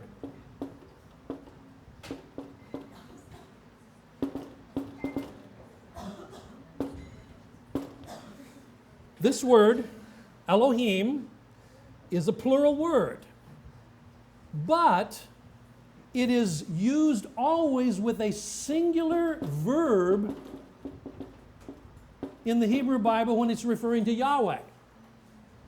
So even though it is a plural word, it is not talking about a plurality of gods, because it would use a plural verb if it was talking about a plurality of gods. It's talking about one God, singular verb, but the word for God is plural. And because of that, it requires words like our and us as pronouns because they agree with the form of this word. So that's a linguistic explanation. In fact, in the Old Testament, anytime the word Elohim is used with a plural verb, it is talking about pagan gods. But when it is talking about Yahweh God, it always has a singular verb. So that's probably more than you wanted to know. But anyway. Besides communal life, there's authority and stewardship. Let these humans we create, let them rule. They're going to oversee the created order. And they are created in God's image. Now, God's image is not explained in the book of Genesis. Just exactly what does this mean? But I will offer at least some possibilities that may be included, such as the idea of personhood, the idea of creativity. All of us as humans are creative in some sense. Yes? Does that mean that the Hebrews were open to the idea that God could be manifested in It's open to the idea that God is multidimensional. It is the God who has many characteristics, many attributes. He is one God, but within his inner being, there are many attributes to this one God. I think that's the essential idea. This is sometimes called by the Hebrews a plurality of majesty, which is different than a plurality of beings. Okay? And that's why the singular verb is used. Yeah. So that's a good question. Yeah. So we are self-aware, we're transcendent, we have these kind of characteristics that make us human. Some of that, I think, is probably involved in the idea that we are created in the image of God. Let's talk just a little bit about the language of being human. I mentioned earlier that the word Adam is the word for human. And here's an interesting point. The word Adam, which is human, is derived from the Hebrew word for dirt, which is Adamah. Does that ring any bells for how Adam was created? How did God create this first man? Out of the dirt. So if someone calls you a clod, you are you're a clod. You're a dirt clod. You're a living dirt clod. Okay? So that's the language of humanists. Created out of the soil. This word can refer to either the first human, like the name Adam, or as simply a human being. And it can refer to the race collectively, which is all of us, male, female, all of us are part of Adam, the first human population. And interestingly enough, in chapter 5, this word can refer to the first man and the first woman. He called their name Adam. Yes? This question is kind of related to something I've been wondering, but Adam is the first man, he's the first woman, but then they have he goes to the city where there's probably like people, so Where those people come? yeah. Well, we don't know. Okay, that's a good thing, yeah. The question is we start with Adam and Eve, these first people, and their children, and then their children go out and find mates. They get married, and they have kids and stuff. Where do these other people come from? The book of Genesis does not try to answer that question. The only thing it says about Adam and Eve is that they had other sons and daughters. Now, theoretically, it could be that these marriages of Abel, or not of Abel, but of Cain and so on, would have been with other children of Adam and Eve. Or there may be some information that just isn't told us. So we have to sort of set that question on the shelf with some ambiguity. The Bible doesn't seek to answer the question, so that means we probably aren't going to be able to answer the question, at least with finality. We may speculate about it, and that's the best that we could do. So it just doesn't tell us. We wish we knew more about that, but we don't. There are different theories. There are theories that there was maybe some race of hominids that were actually not quite human, but were sort of like humans. and that might have been a possibility, but the Bible doesn't talk about that either. That's just rank speculation. So we don't know.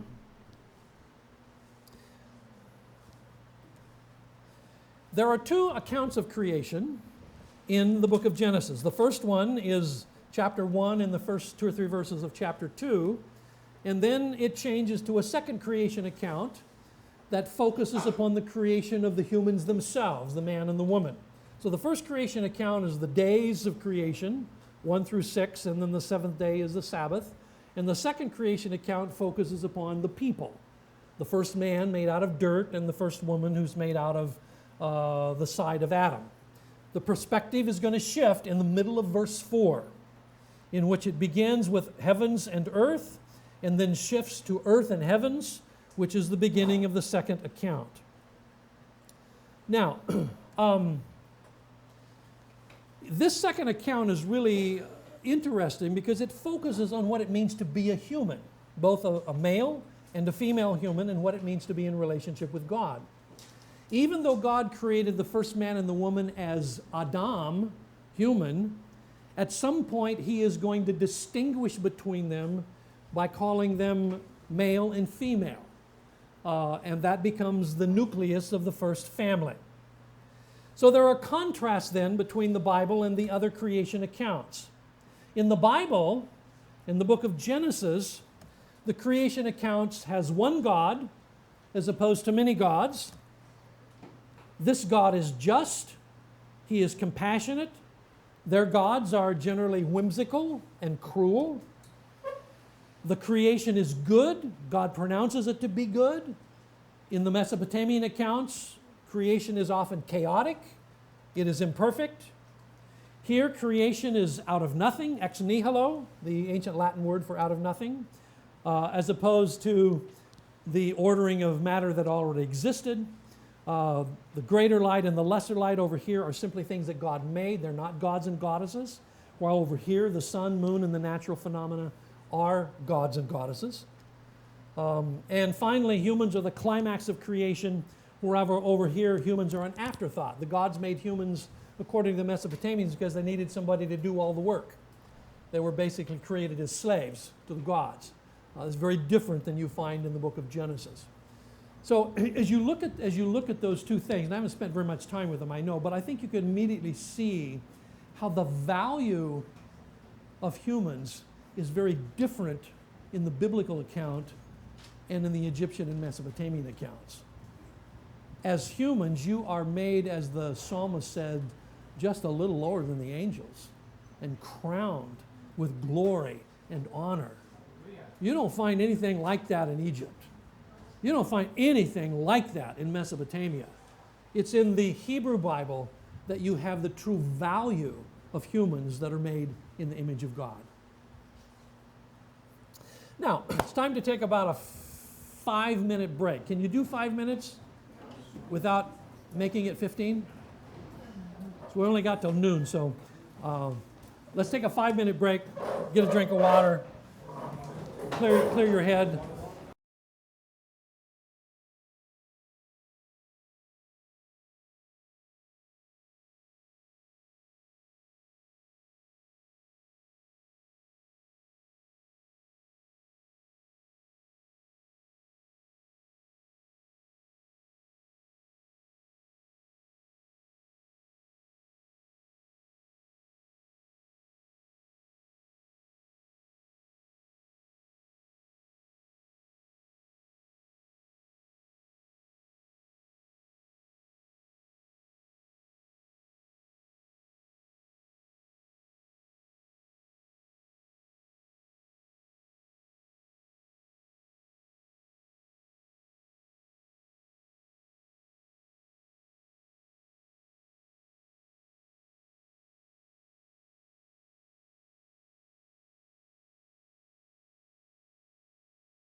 All right, everybody here?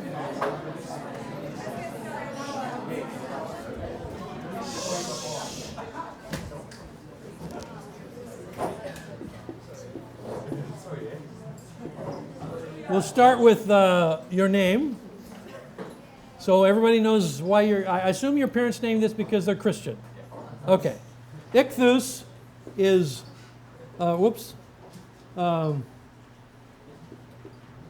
is basically taking the first letter of the name Son in Greek, and then the first letter of Christos in Greek, which is Christ, and then the first letter of God in Greek, which is theta, and then the first, I did this wrong, but I can't find an eraser.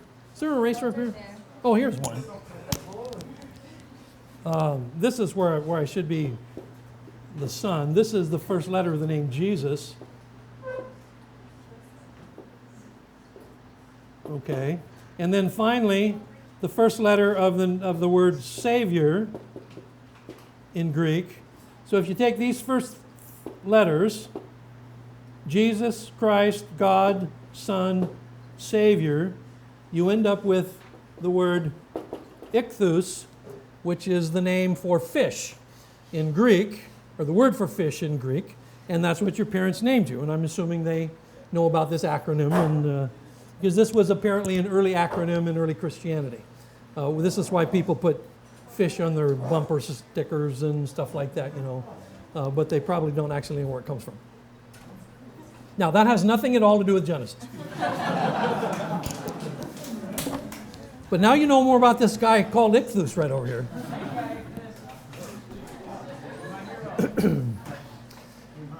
Maybe we'll do it with Steve one day. We'll do his name. No, it's good. Your name comes from Stephanos, which means victory wreath. Made out of celery, like they put on the Olympic winners, celery wreaths. Yeah, right. Thank you, my friend. Yeah, you're welcome. I knew you wanted to know that. Okay. There are lingering scientific questions that modern people ask about the origins of the universe, and even though the book of Genesis does not directly address those questions inevitably arise, and Christians wonder about them, and so they've tried to grapple with them, and I want to just spend a very short time talking about some of those. Some of it has to do with the process of creation itself. How did it actually happen? Some have to do with the age of the earth or the age of the universe. And some have to do with the meaning of the Genesis word day. The first day was evening and morning, it was evening and morning, the second day, and so on and so on. So those are kinds of questions. But to answer those, I think first of all you need to know something about the poetic character of the first accounts of Genesis. And I think that will help us get perspective before we try to do those tricky scientific questions. Somehow my slide went further than I wanted to. Okay, there we go. I guess it's all right. Now, when we talk about poetry, I know that all of you, when you were taking English literature in secondary school, if you did take English literature, probably fell in love with poetry. When in disgrace with fortune in men's eyes, I all alone beweep my outcast state, and trouble deaf heaven with my bootless cries. I mean, these are the kinds of things that life is made out of. This is Shakespeare. This is sonnet. This is written in iambic pentameter. I mean, this is good stuff. Yeah, I know what you're thinking. Now, poetry, however, you need to pay some attention to it because a good deal of the Bible is written in poetry. Probably about a quarter of it, much of the prophets, all of the Psalms, all of basically what we typically call the poetical books are written in poetry. And poetry in Hebrew is a little different than in most languages. Because in most languages, when we do poetry, we do it by the rhyming of sound. Okay? Words that sound similar. I think that I shall never see a poem as lovely as a tree. See, tree, they rhyme, okay?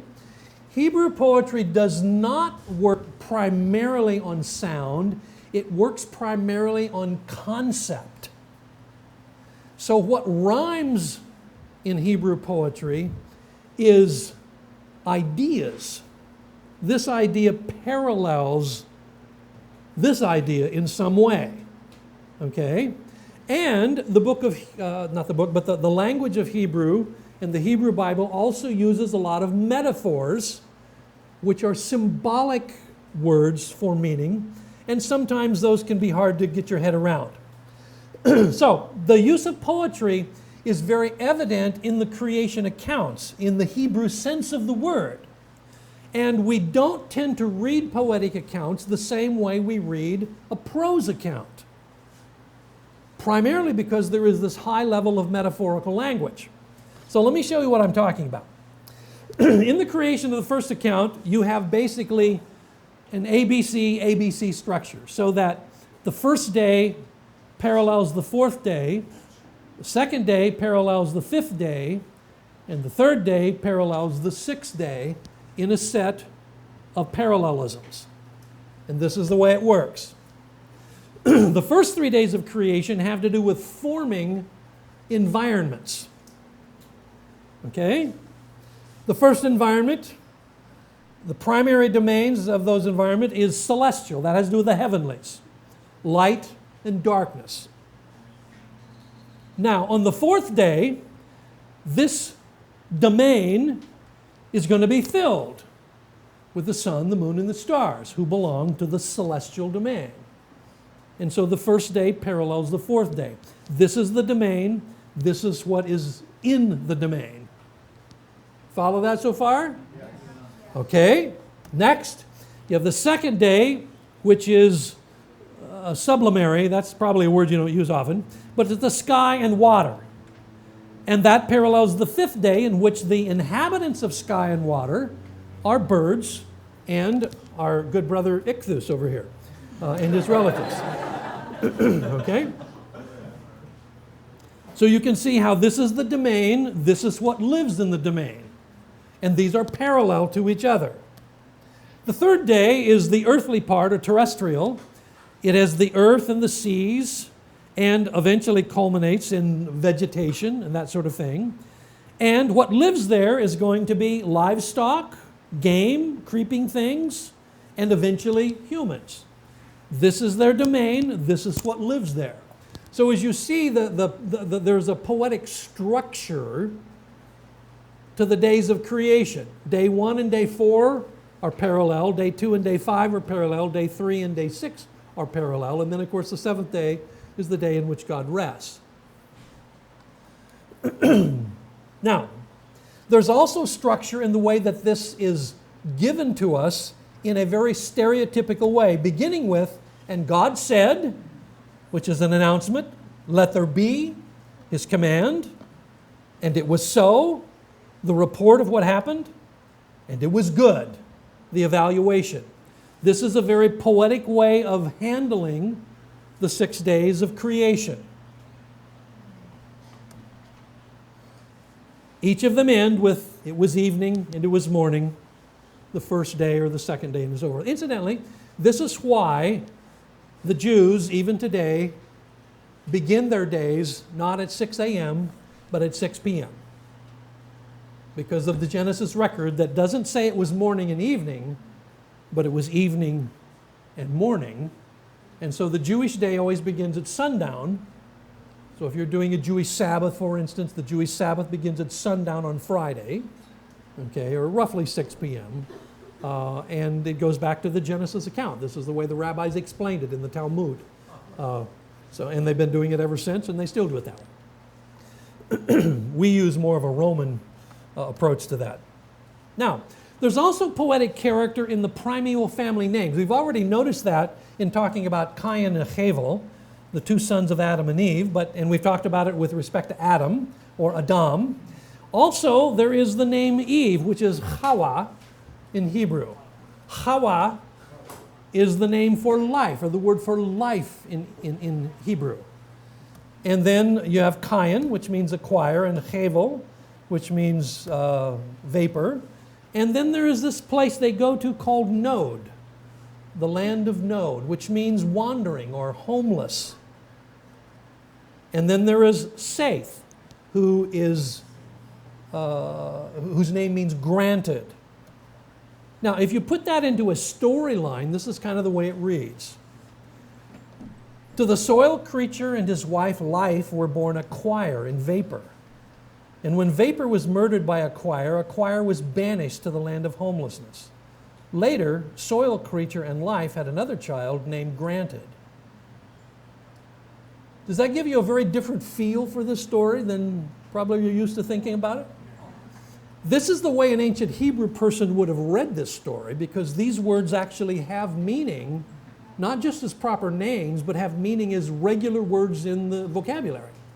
And so it carries with it one of these horizons of symbolic meaning as well as historical meaning that we talked about earlier. Does that make sense to you?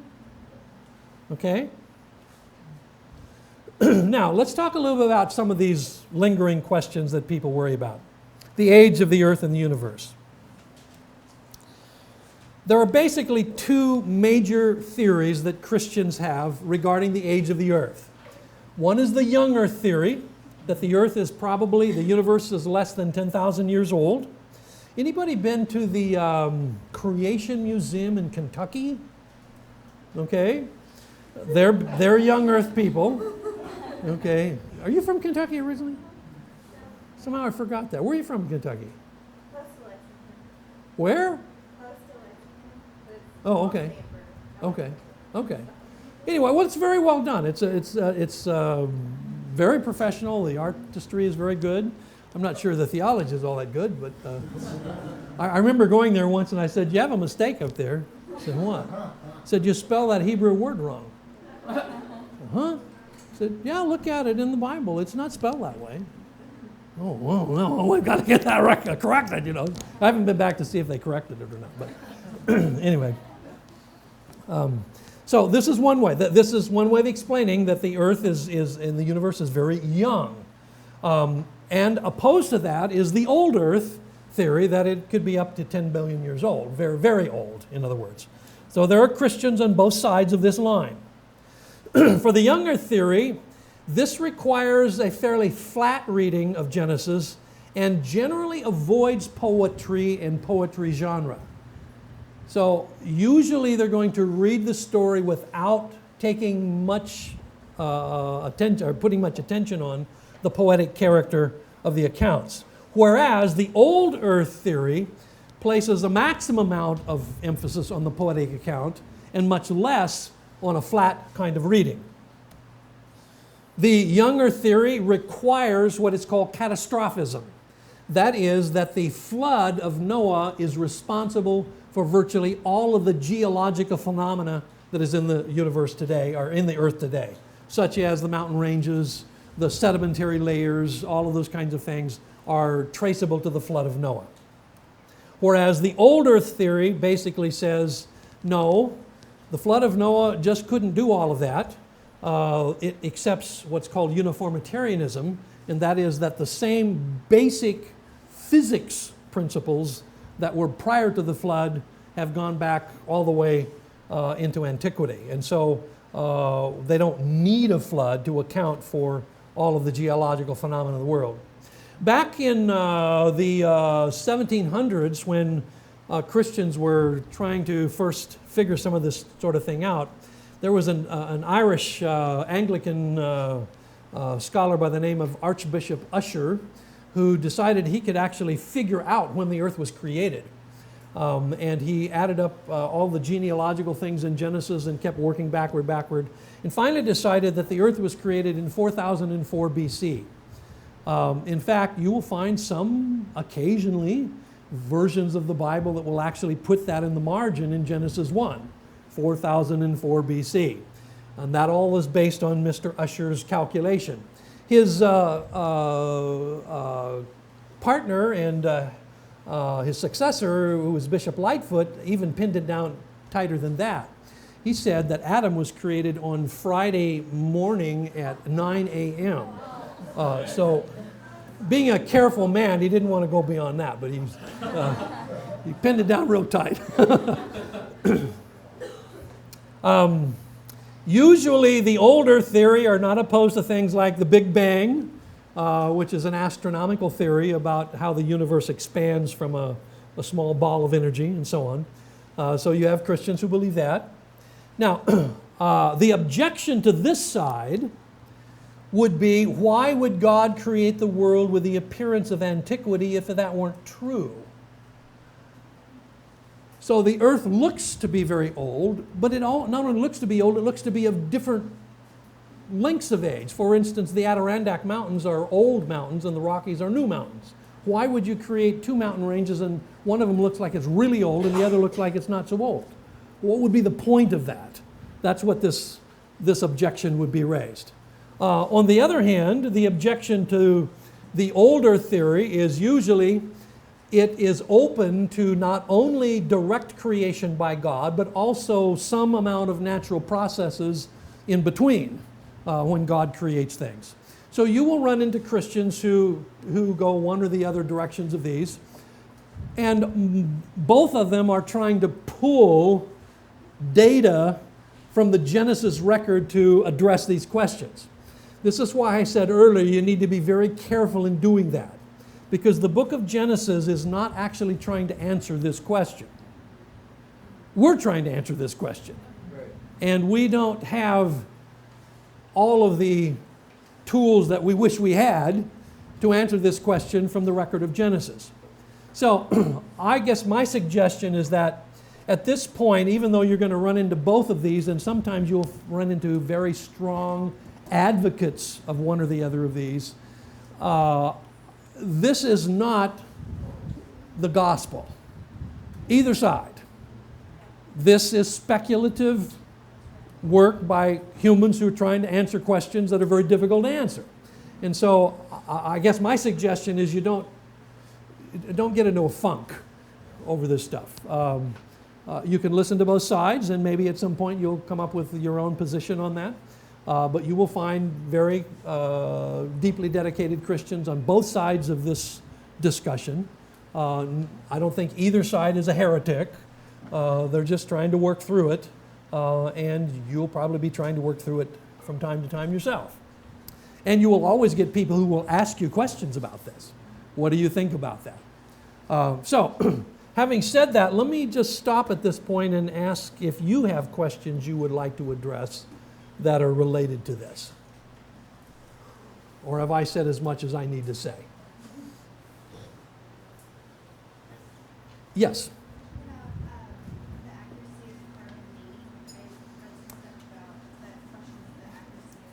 Well, carbon dating is the best dating method we have for roughly up to 8,000 years ago. Carbon dating is, I don't know if you know how it works. Carbon dating works on carbon isotopes. If you've done any chemistry, carbon-14 is an isotope that's changing into carbon-12, and it changes at a measured pace called half-lives. Carbon dating has to be from a living entity. So you can do carbon dating for a piece of wood, you cannot do it for a rock, because the wood was living.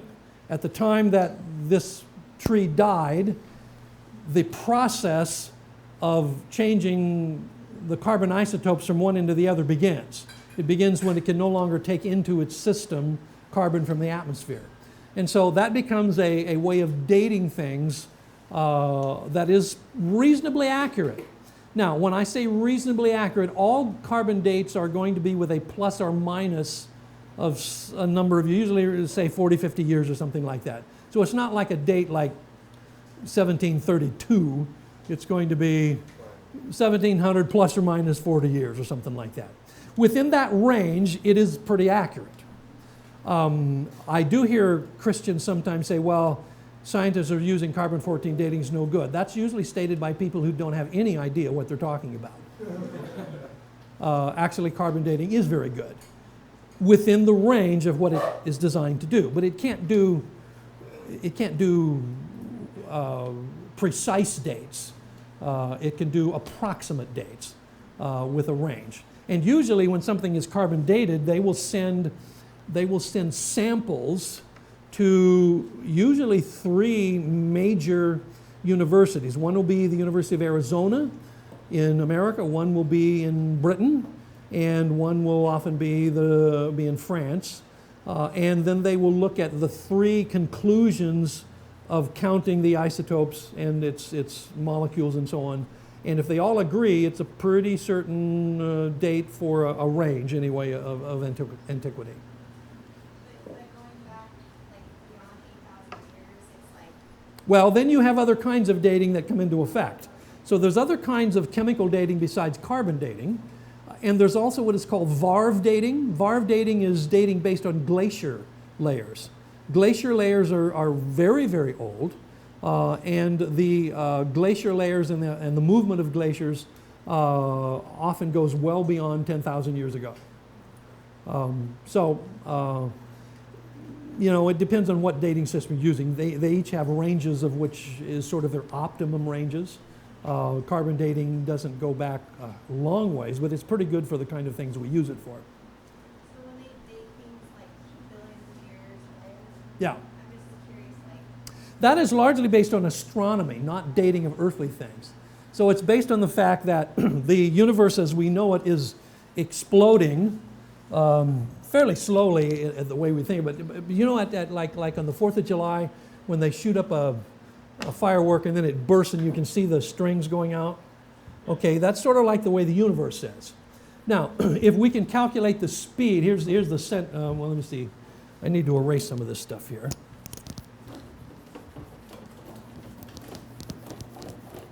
Sorry, Ichthus, I just erased you. You are no more. Okay, so here's the center. The idea of the Big Bang is that everything starts in the center and is moving outward at varying speeds, like a big explosion of a fireworks. Okay, if you can track a particular body, which is say here, at a given speed, and a body here at a given speed, and so on, tracing back to here, and you figure the speed in light years, you can calculate what it seems to be, how long it took to get from here to here. Okay, that is a much different way of accounting for time than carbon dating. And so when a scientist will say the Earth is so many billion years old, he's working primarily on the basis of astronomy and the calculated speed of bodies in the heavens rather than something you find in the dirt somewhere. Okay? Yeah. All right, it is 12 o'clock, and my battery is running low. So I think it must mean I'm supposed to quit.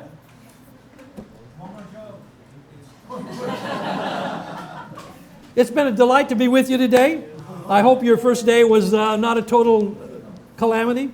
And if it was, come back tomorrow and we'll do more of the same.